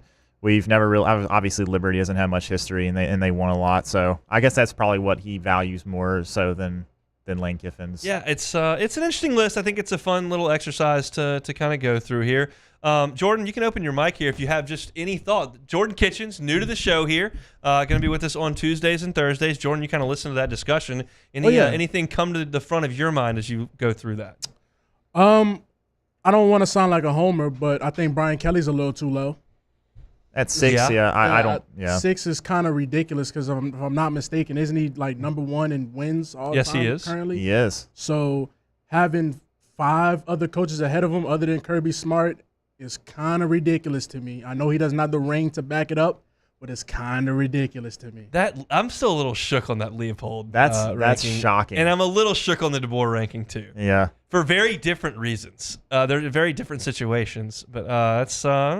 All right. Look, the Athletics got great stuff. They generate really good content. In the very least, it gives you something to discuss there. So I think I gave what's my grade there? Getting 10 out of 12, 8 out of 10, then 10 out of 12. Well, considering the list, I would say you did pretty well. I think having Mike Gundy and Jamie, the questionable Mike Gundy, Jamie Chadwell, there's so many guys in that level. So to me, you actually did pretty solid. So the guys that probably fell out of that, Fickle after 1 year at Wisconsin. Sarkisian just hasn't gotten in yet. That was 1 year at Texas. And then James Franklin, that's the Mike Gundy award for we usually win 9 games. Here we are.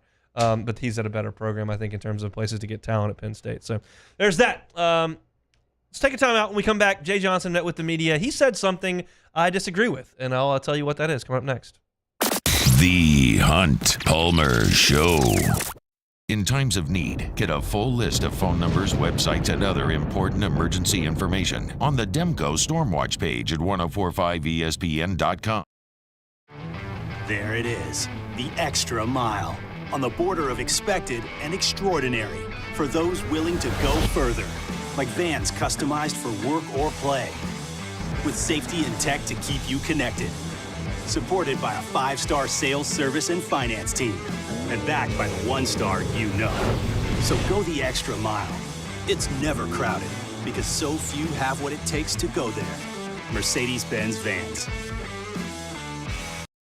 Elevate brand visibility, ignite customer engagement with the power of radio and digital advertising combined. Guarantee Digital Media brings the two together as a trusted media partner in Louisiana for nearly a century. Claim your free digital audit at guaranteemedia.com.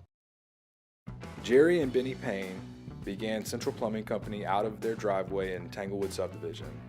50 years later and 4 generations down the road, we continue to serve Baton Rouge and the surrounding areas for all of their plumbing needs. Residential, commercial, industrial, or hospitality, Central Plumbing is here 24/7, 365. We want to thank our customers, family, and friends for 50 years of success. And looking forward to 50 more. I've been doing business with Luba for 25 years. They're dependable, trustworthy. It's just the attention to detail with our clients. Our folks have years and years of experience. They're highly trained professionals, but many companies have that asset. What I'd like to think makes Luba a bit different is that we use those talents in a way that truly is dedicated to serving the needs of the folks who depend on us. Dylan Cruz here to tell you about Six Rings Baseball and Softball Camp. If you live on the North Shore and play ball, go to Six Rings Camps with former LSU assistant coach Dan Canaveri. His knowledge is second to none, and your child will improve and have fun doing it. Camps were held at Coquille Park and Six Rings Academy in Covington with 4 sessions over the summer. Full day and morning only sessions are available from ages 7 to 13. Go to sixringsbaseball.com or call 985-206-9096. Learn the game to love the game. Breck teamed up to reimagine your parks, and you imagined big. With your help, we went to work, creating 12 beautiful community parks across the parish. A family-sized water park, miles and miles of trails, and parks just for your dogs. There are more places to splash, to explore, to run wild, and even soar. You imagined, we delivered. Gold. Breck, your #1 park system in the nation. At Relief Windows, we're more than windows. We're windows, doors, hardy plank, and vinyl siding. But our #1 product is always customer satisfaction. Visit us online at reliefwindows.com. Oh, by the way, we do shutters too.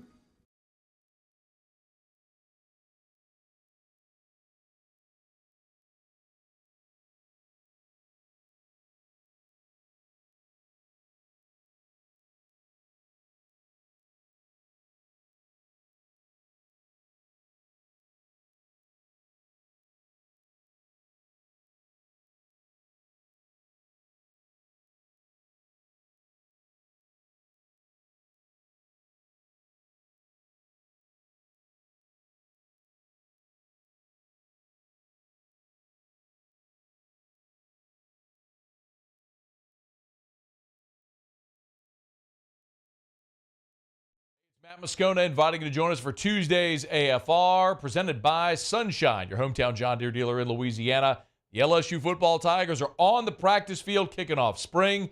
We'll have your update. Join us 3 to 6, 104.5 ESPN Baton Rouge.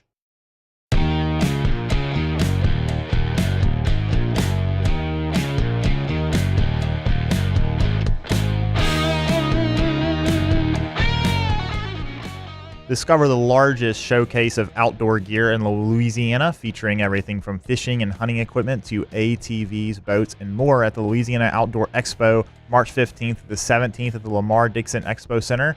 Register for your chance to win tickets today at 1045ESPN.com. This is the Hunt Palmer Show on 1045 ESPN Baton Rouge.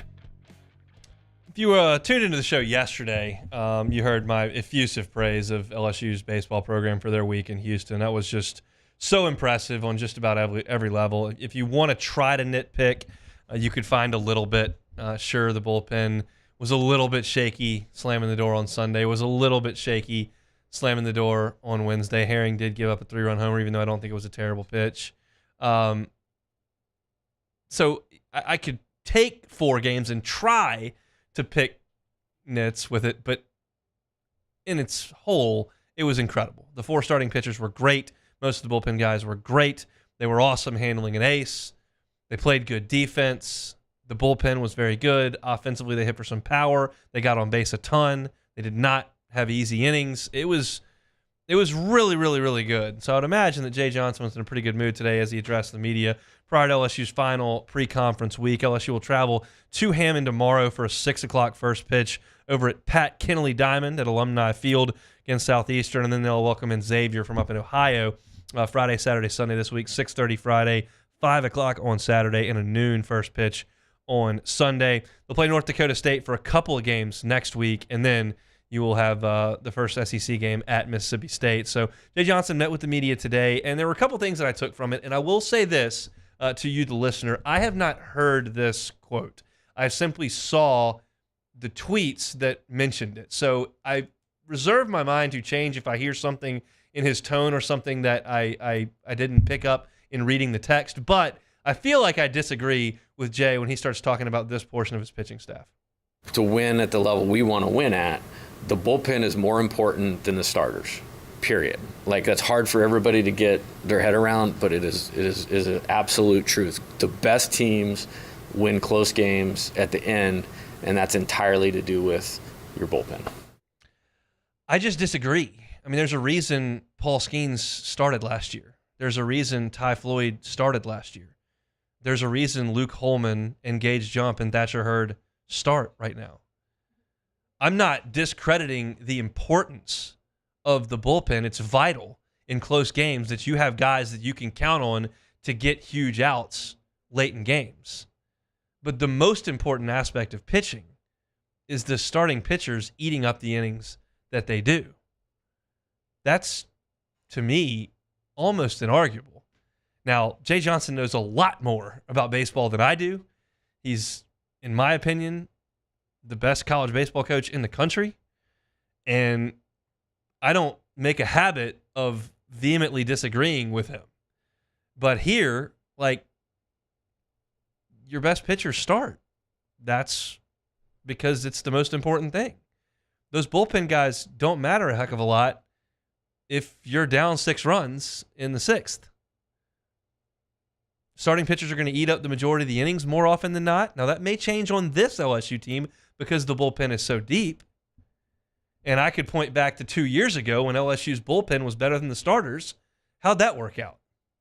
You still had Cruz, you still had Morgan, you had Jacob Berry, you had Jordan Thompson, you had Gavin Dugas. And because your starting pitching was not very good, and while Raiselman and Gervais were good, and Riley Cooper was good most of the year, you weren't a great team because you didn't have great starting pitching. So I want to be clear in my assertion here.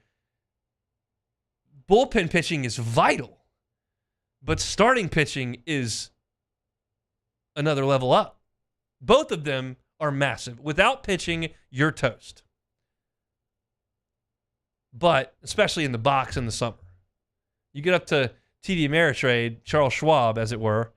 Maybe you can catch a couple of days where the wind's howling at a bajillion miles an hour and pitching all of a sudden gets equalized. But in a vacuum, assessing the sport as it is, I would disagree with the notion that the bullpen is more vital than starting pitching, bar none. If that was the case, Paul Skeens would have been closing 2 games a weekend last year.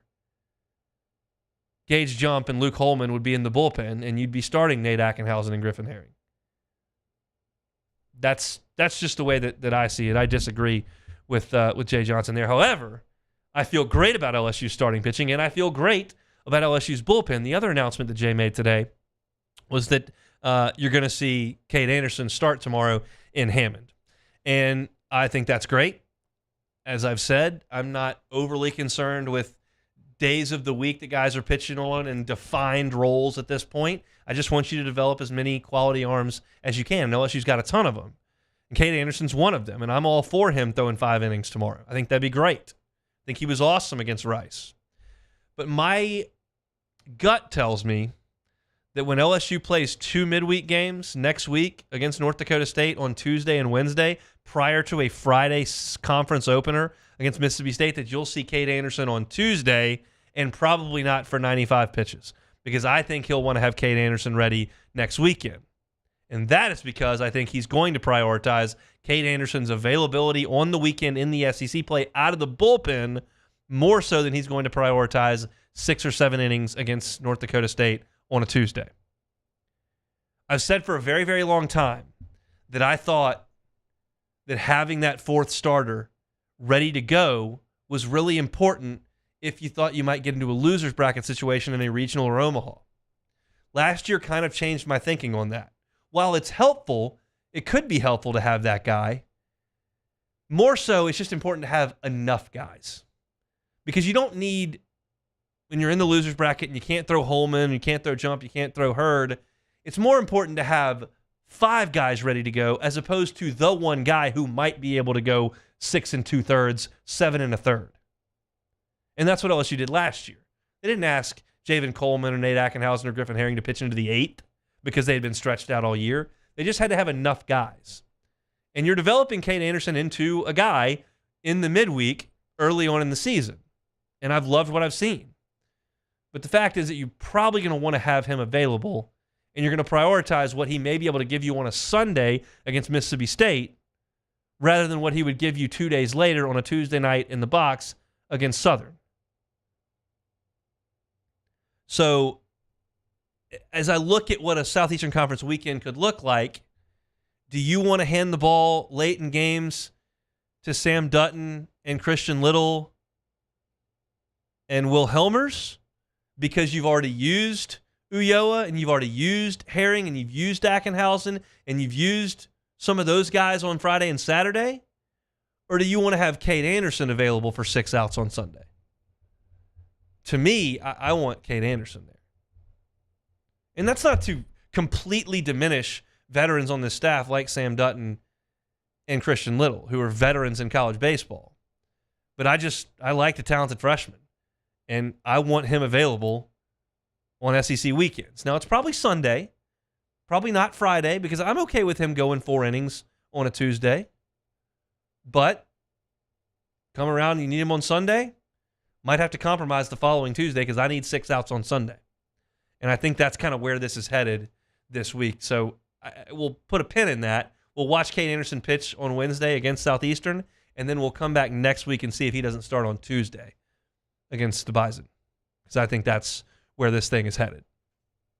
I think that was just about all the earth-shattering news here from Jay Johnson. He met with the media for about 15 minutes. We'll comb through that, and if we see anything that it was right for our show, so if we see anything that we really want to get to from the press conference today, we'll talk about it tomorrow as we get ready for their showdown with Southeastern over in Hammond. And that's interestingly very rare for LSU to play 5 games in a row away from Alex Box Stadium. Last year they went to Round Rock and they played the one in Austin and came back after 4 games. This time you got Rice, then you got the Astros Classic, and then you come back and go on the road again. Incidentally, the RPI likes road games, so I'm not against that at all. I don't want to do all the midweek games on the road, but if you can sneak a couple of road wins, the RPI tends to agree with us a little bit more come June, so I'm okay with playing a couple of manageable road games, and so should be a great crowd in Southeastern tomorrow at that facility, and we'll see what LSU can do. We'll get you ready for it coming up tomorrow. All right, Sharii Aack down in New Orleans, covers the Saints and Pels, WDSU. He'll be with us coming up next. You are now listening to The Hunt Palmer Show. Boudreaux's Electric. Protect yourself from power outages with the friends over at Boudreaux's Electric. Neil and Melissa Boudreaux have run Boudreaux's Electric for 40 years. Now their son Jeremy taking over and handling some of the day-to-day there, and it's just a fantastic family-run company. They've got all the bells and whistles that you need, including the ability to monitor those Generac generators 24 hours a day, 7 days a week. So even if you don't realize that your generator has malfunctioned or there is a problem with it, they will. At Boudreaux's Electric, they'll call you, say, hey, something's up with your generator. Can we come out and fix it? So that when you need it to spring into action, it's ready to roll. They'll come out, they'll make that repair, and you'll be good to go when the power does come out. It's not an if, it's when the power goes out down here in South Louisiana. You work from home, can't afford to have that power go out, Boudreaux's Electric can help you with that. That's my friends at Boudreaux's Electric. Our listeners fire off their opinions on the jimsfirearms.net hotline at 499-1045. Keep listening for your next chance to shoot us your thoughts with the jimsfirearms.net hotline on 1045 ESPN Baton Rouge.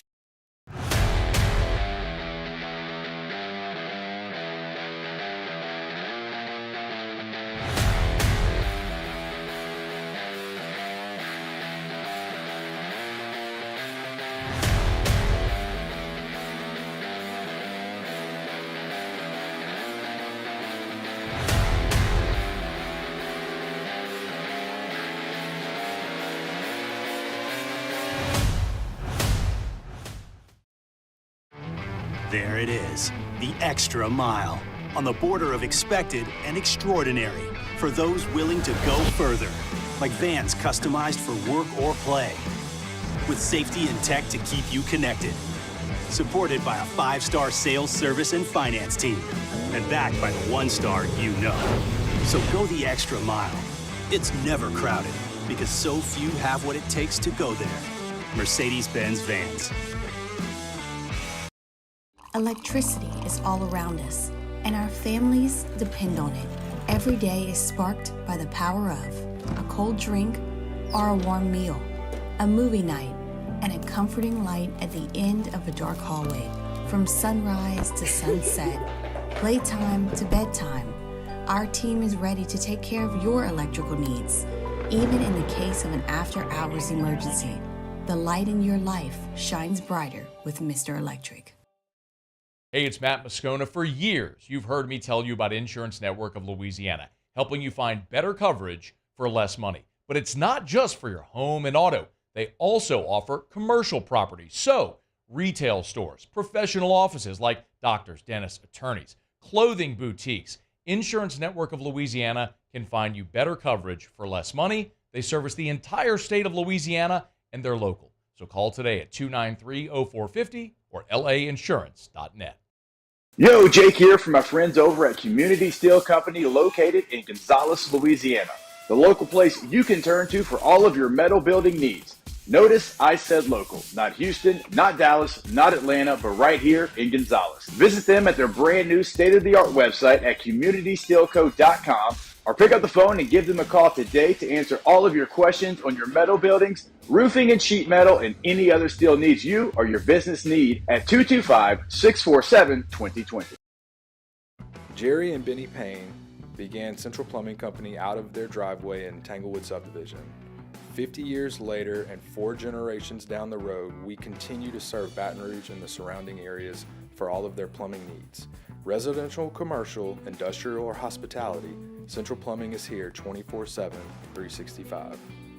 We want to thank our customers, family, and friends for 50 years of... On Wednesdays, OTB. We'll recap day 1 of LSU spring practice and preview LSU baseball's midweek. Plus, March Madness is right around the corner, and we have a brand new hour of flestering. Off the bench, 7 to 10 a.m., 104.5 ESPN.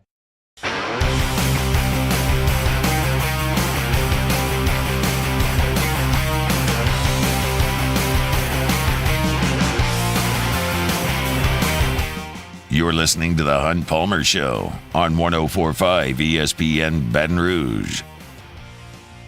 Tuesday show is brought to you by Plucker's Wing Bar. We'll be out there for sports trivia tonight at 8:30. Very much looking forward to that. Also looking forward to Sharii Aack from WDSU, who joins us every single Tuesday at 2:30 and does so now on the Jim's Firearms Hotline. Sharii, how are you? I'm feeling like I need to come back up there and dominate trivia like the last time I was up there, but I need a day off. Yeah, well, it's your decision. You either hit the road, put in the time, put in the work, and get the gift cards, or you don't talk smack. Well, you know, I was pretty good last time. $45 is good enough. I think I'm retired. He's one-hit wonder, Sharii Aack. The biggest Saints story for you over the last week, whether it's combine-related, cap restructure, what's kind of the buzz down in New Orleans? I think the cap restructure is business as usual because they're going to do it every year until end of time. So that's that's never, anything new to me. And I think, everything they said at the Combine is, once again, Hunt, Jeff Ireland says this almost the same stuff every time. The only thing different this time around was, Dennis Allen talking about Clint Kubiak and how he can incorporate his offense and make them a better offense this year, maybe run the ball a little bit better and evolve as an offense. So I think that's, the one big thing that I took away from Jeff Ireland, and as well as Dennis Allen, and hearing them talk about meeting with Jaden Daniels, which that ain't happening unless they give up 5 drafts. So let's just go ahead and forget about that. Marcus May is going to be released here. Your reaction to that news? Told you a few weeks ago, would be surprised if Marcus May is gone. I just think it didn't work out. I mean, he played 17 games, missed 17 games. Suspension, injuries, best ability is availability. And if you're missing half your games, it's just not going to work in this defense. And I thought, it just didn't pan out. It wasn't a good signing. Let's just go ahead and say what it was. It was just not a good signing. Now, they got to figure out that position, Hunt, because right now only have Tyrann Mathieu, Jordan Howden, and JT Gray on this roster, and everyone else pretty much, free agents. So they're going to have to do some work here once free agency start next week and in the draft. Are you okay with Jordan Howden and Tyrann Mathieu being the starting safety combo, assuming then they would add significant depth behind them, whether it's Jonathan Abram coming back or whatever the case may be? Yeah, I do. I do like the way he played when he got his opportunity to play. He really showed some glimpses and chances he played. He got better as the season went along, just like any rookie usually does. Yeah, I'm good with it. That's why they brought him in. I think they really liked him in the evaluation process last year when he was coming out of Minnesota, and his ability to sideline to sideline really does help. And he's a nice little tackler. I mean, you got to remember Antoine Winfield came from Minnesota as well, and he played really well. He's playing really well for the Tampa Bay Buccaneers. So I think that's he'd be a safe bet for me to be next to Tyrann Mathieu with some depth. Of course, they're going to have to fill that out. But yeah, I like it. I like it a lot. The question was raised, will Alontae Taylor move back and play some safety? He squashed that, and I think for good reason. But your thoughts on that? Nah, that ain't happening. You got to keep him at corner because of the possibility of Marshawn Lattimore being traded. And then you start asking yourself, does he move outside? You keep him inside. He is slot or outside. He is not going to safety. So I think that, he remains at his position. He's not dropping back to safety. So I think that's, a smart move. You've already had him playing cornerback these 2 seasons he's been here. And I think you don't make that move. You just got to keep him where he is. What do you think the timeline is for a decision on Marshawn Lattimore? Are they just kind of waiting? Do you think they're actively pursuing an alternative there? What do you think we're looking at in terms of a time frame? Well, the sticky situation is the money, as always. You do it now, I think it's a massive hit. I think I saw it was $45 million. Yeah. Post, at least you can save a little bit more post June 1st. Also, you got to get the right compensation if you're going to do it before. And my gut tells me, it's weird. I don't know if trades can be posted before or first. If you trade him now, can you post it June 1st and save the money? If they can, I bet you they will, just to make sure they can get the compensation. If you can get the right picks, you do it. If he's not happy, doesn't want to be here, you got to move on. And he's the only asset, I feel like, young asset that's, worth something. To me, that it kind of stinks because for so many years they've been looking for lockdown corners. They were playing guys like B.W. Webb. And in those 7 and 9 seasons, they're like, oh, man, if only we had corners. If only we had corners. Now you're going to ship off your best defensive player. And, look, if he's unhappy, you do it, and you make sure you get the assets and you continue to build the defense or offense in this case. If you trade him off and you get the assets, and I realize that we're talking hypotheticals here, but is it draft pick compensation significantly? Are there starter caliber players you can recoup for him? What does that necessarily look like? Well, look at it this way. Whenever they traded Jimmy Graham, what they get? They got a center and a first-round pick, which turned out to be Stephon Anthony, and that was awful. Yep. Brandon Cooks, they got another first-round pick.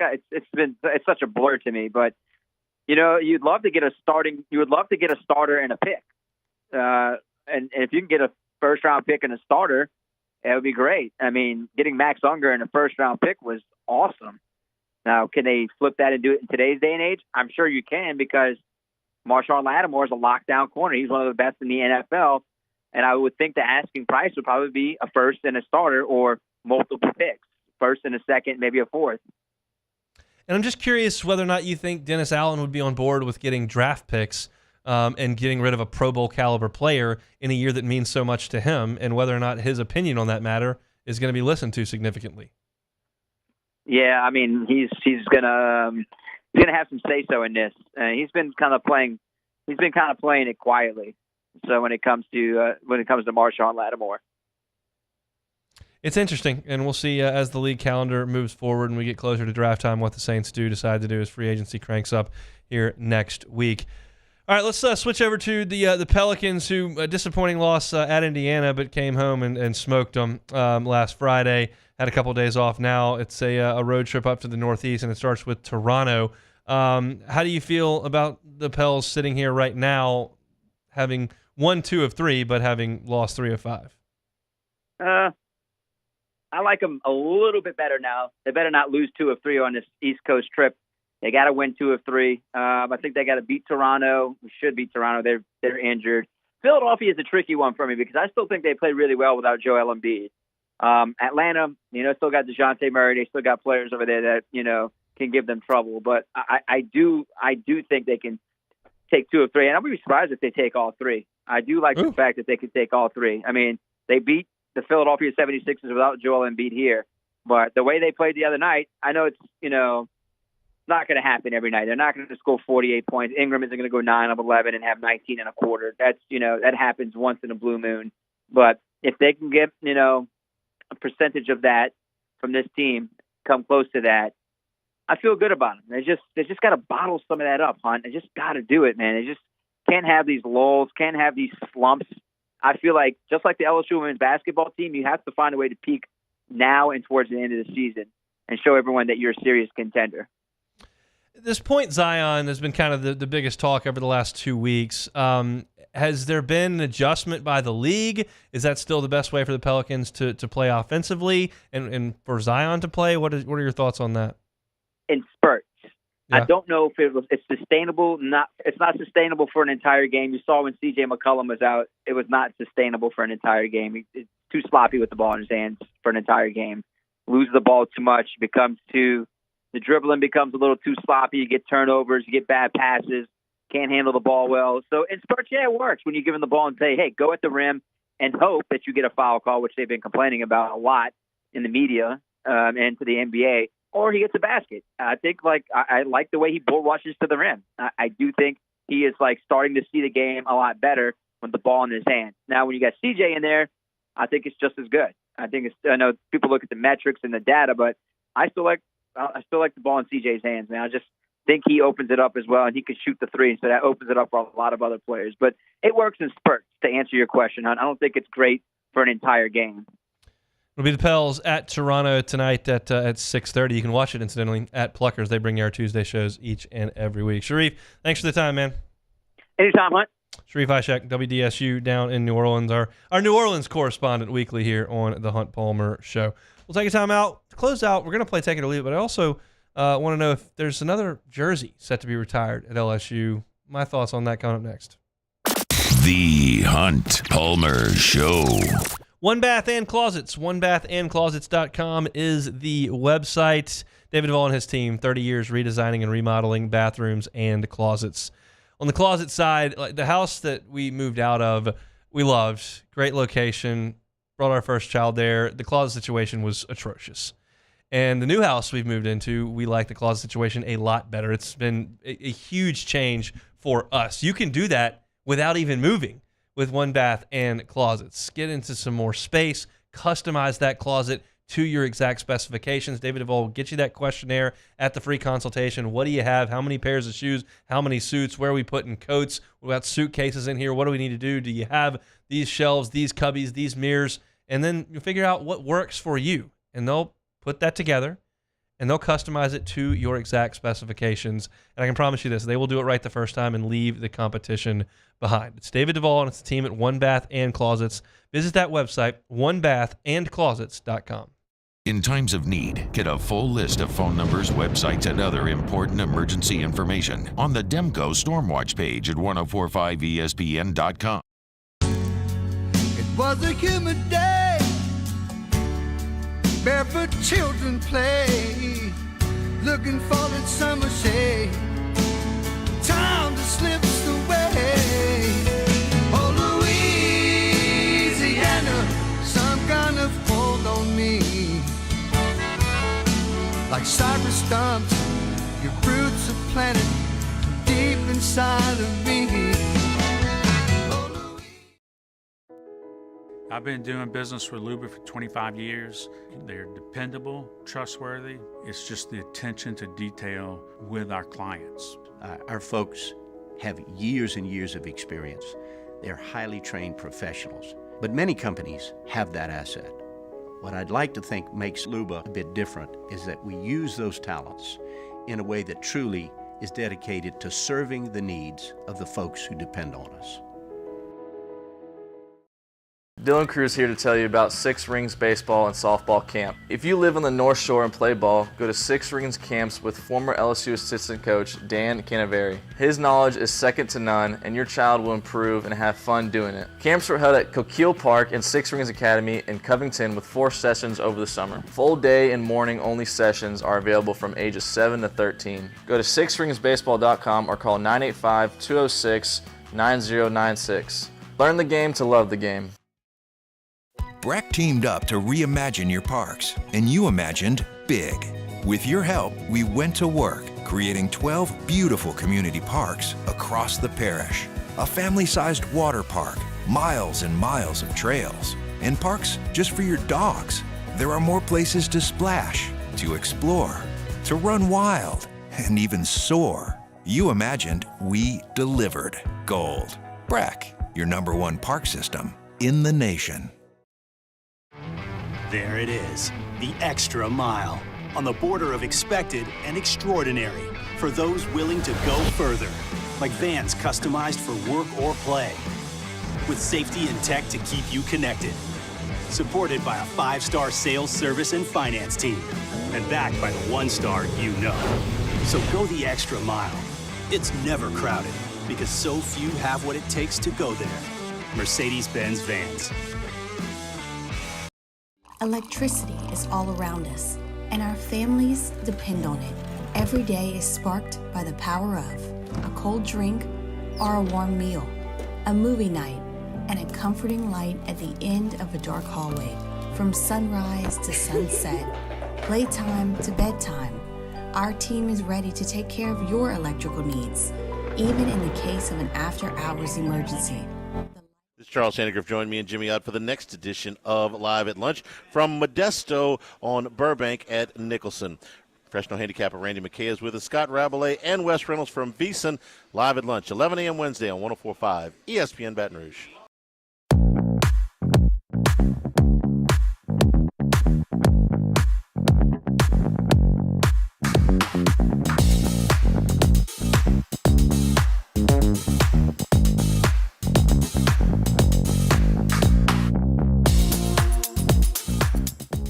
We are coming down the home stretch for the inaugural season of the Baton Rouge Zydeco, now through March 31st, when the 104.5 ESPN Baton Rouge team is out at Rouse's on Florida or Burbank.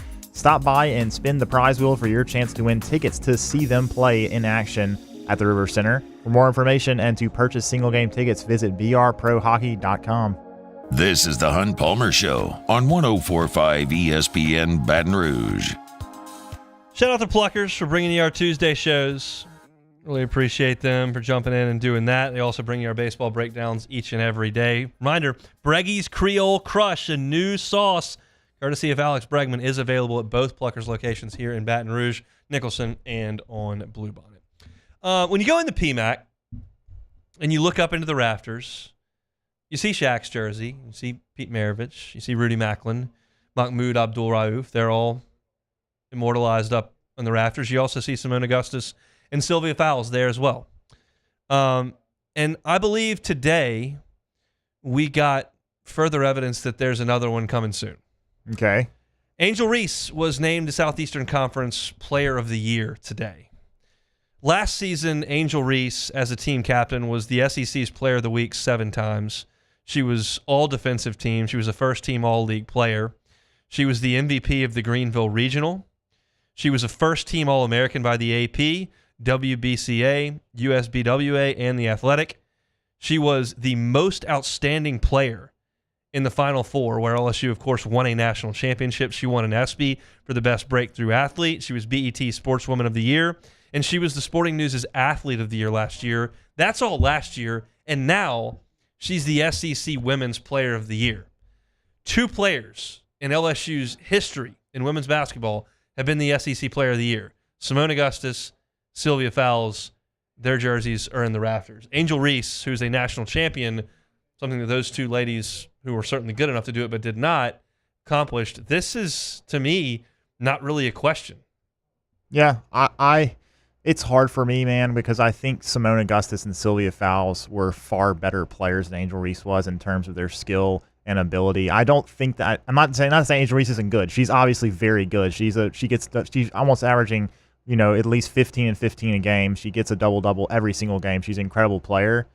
But I don't know, man. It's 2 years, but she's just got too many accolades. She won a national championship, so I think there's no way that they don't do this. It's LSU, for as inconsistent as this basketball program has been through my entire life.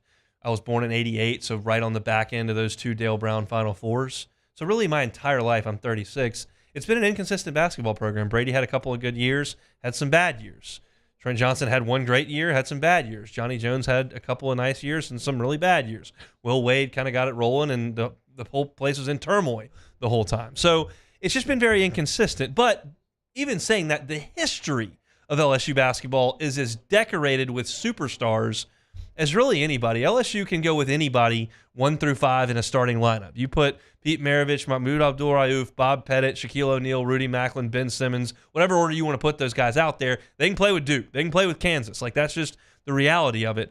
And so the guys that are up there right now with Shaq and Maravich and Mahmoud Abdul-Rauf, like, that's inarguable. Those are retired everywhere. Rudy Macklin had a brilliant career here. Wasn't ever the national player of the year, but statistically, because he played so long, most rebounds in program history, was part of Final Four. Like, he absolutely deserves it. And then Simone and Sylvia, I think, with the careers that they put together, certainly deserve it. Yeah, 2 of the best probably women's players. Yeah, of and all most time. accomplished for sure. And I've realized Angel Reese is only here for 2 years, and she started at Maryland and whatever. But when you rattle through what I did, and I didn't think I realized she had won that. I mean, I don't remember her winning the ESPY because I don't really care about the ESPYs. I certainly remember the national championship. But you add to that long list right there, this year Southeastern Conference Player of the Year with a national championship to her name, where she was the Final Four's most outstanding. I mean, that almost does it by itself. Yeah. But I think that she deserves it, and I think she will have her jersey retired in due time. It's going to be interesting to see, though, if we do see a trend like this where we have transfers that are only here for maybe even a year. Because, I mean, Jaden Daniels and Joe Burrow both could have their numbers retired for LSU, and they only played 2 seasons. Yeah. I'm interested to see if this is a trend that we see where we have players that weren't even here for more than 2 years and they still have their jersey retired. Skeens? It's just a different time. Yeah, Skeens as well. I mean, that's going to be interesting. So we'll see. Cruz is a slam dunk there. Yeah, that's easy. And I don't want to feel like I'm just handing out, right, this easily. retirement. But these are big deals. These are national championship. I mean, player of the year, most outstanding player in the most important games of the season. Like, I think that's a slam dunk. All right, let's play some Take It or Leave It. All right, first one here. Arch Manning is declining the option to appear in the new EA Sports NCAA football video game, which already has over 10,000 players signed on to do it. Take it or leave it? I'm going to leave it. Reportedly, and I didn't talk to Arch about this, but reportedly, it's so he can focus on football. Or he said that he wanted to wait until he was the starter, I think, or something like that. I don't really know. I mean, all you got to do is sign a piece of paper and take the $600, and it's over. Yeah. Go focus on football. I don't understand this at all. I don't really care, but I don't really get it. So I also read in the article that he has not really had many NIL deals at all. He hasn't really signed up for much. He had the one with Panini, but other than that, so maybe he just doesn't want to do that. I'm not sure, but that's just the way he's going with it. I think he'll be all right financially. Yeah, probably so. All right, moving on. The New York Giants will not franchise tag running back Saquon Barkley, making him a free agent. There will be a market for Barkley. Take it or leave it. I'll take it, but it's not going to be huge because it's not going to be a lot of teams that want to pay that much money for a running back who's closer to 30 than 20. That's just the reality of that position. So he's immensely talented, and whoever signs him for a deal this year will probably get a really good running back out of it. The question is, if you sign him to a 4-year deal, how many games is he going to play? Yeah, you just don't know, and then you're taking on a bunch of dead money. It's just it's just that's the nature of the position, and I'm not going to fault teams in the NFL for not signing 28-year-old running backs to 4-year deals. I'm not going to fault Major League Baseball teams for not wanting to sign 29-year-olds to 11-year, $400 million deals. Like, it's proven now we have enough sample size to know this is bad business. And it is a business, and we're trying to win here. So, yeah, you're super talented, and yeah, we appreciate all you've done for us, but we're not going to pay you in the future for things you've accomplished in the past. So I applaud the Giants for making the decision and go find a 21-year-old running back for cheap. All right, last one here. Minnesota Timberwolves guard Anthony Edwards was he was late coming out for tip-off last night in their game against the Trailblazers and had to come off the bench. He missed the opening tip. Take it or leave it. I mean, I need some more details. If he's in the locker room, swiping on Tinder or playing Wordle, like, we're not going to have that. If there are some significant gastrointestinal needs that need to be taken care of, you might have to miss a tip-off. I don't know what to tell you. From what I read in the article, apparently he does a lot of band work, like with like stretching and stuff, like outside the locker room before games, and that's a regular occurrence for him. But apparently, for some reason, he didn't get the memo that the team was going out. Well, how many staffers do we have on the team? Probably Somebody enough. go get Edwards from the hallway. Yeah, we got a game to play. This can't happen. I don't approve of that whatsoever. They did win, but still. Well, good. I'm glad he got the band work in, and the T-Wolves found a way to win, even though he couldn't be out there for tip-off. That can't happen. No, I've never heard of that happening before. Just missed the tip-off. Huh? It's a hell of a thing. All right, that's it for Take It or Leave It here on this Tuesday. Opened up the show today talking a ton of football. LSU spring football started today. No media access today, so if you're just getting off work, hopping in the car, going to get the kiddos from school, you're going, wait, they started practice? I can get video? Well, no media was allowed in. So if LSU releases some video, that'll be great for you, but you're going to have to wait until Thursday if not. But I opened starting about the offense, kind of my storylines on the offense. Then I started talking about the defense for the next 15 minutes. If you want to catch that, you can catch it on demand on YouTube. Hunt on LSU is where you can find all of our LSU football content. It is there for you each and every day. Had Glenn West on at 1:30 talking LSU football, basketball, baseball. Trevor Etienne has left Florida and says they're going to be terrible again, so that's interesting. I tried to guess the top 10 football coaches per Stuart Mandel in college football. You can go see how I did at the top of hour number 2. Jay Johnson at a press conference. I disagreed with Jay a little bit today. And then Sharii Aack talking a little bit of Saints and Pels at 2:30. Kind of all that on demand wherever you find your audio. We're done. I'm headed to Pluckers tonight. Hope to see you there. If not, we'll see you tomorrow on Palmer Show.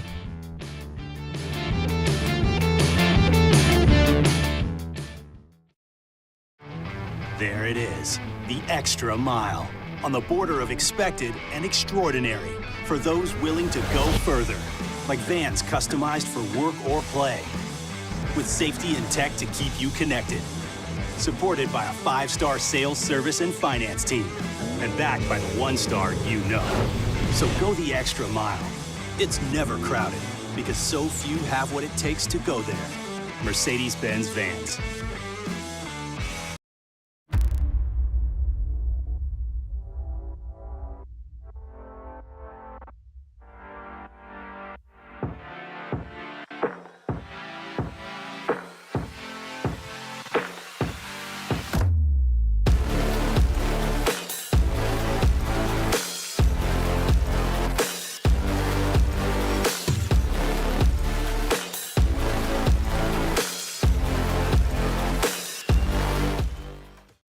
Hey, it's Matt Moscona. For years, you've heard me tell you about Insurance Network of Louisiana, helping you find better coverage for less money. But it's not just for your home and auto. They also offer commercial properties. So, retail stores, professional offices like doctors, dentists, attorneys, clothing boutiques. Insurance Network of Louisiana can find you better coverage for less money. They service the entire state of Louisiana, and they're local. So call today at 293-0450 or lainsurance.net.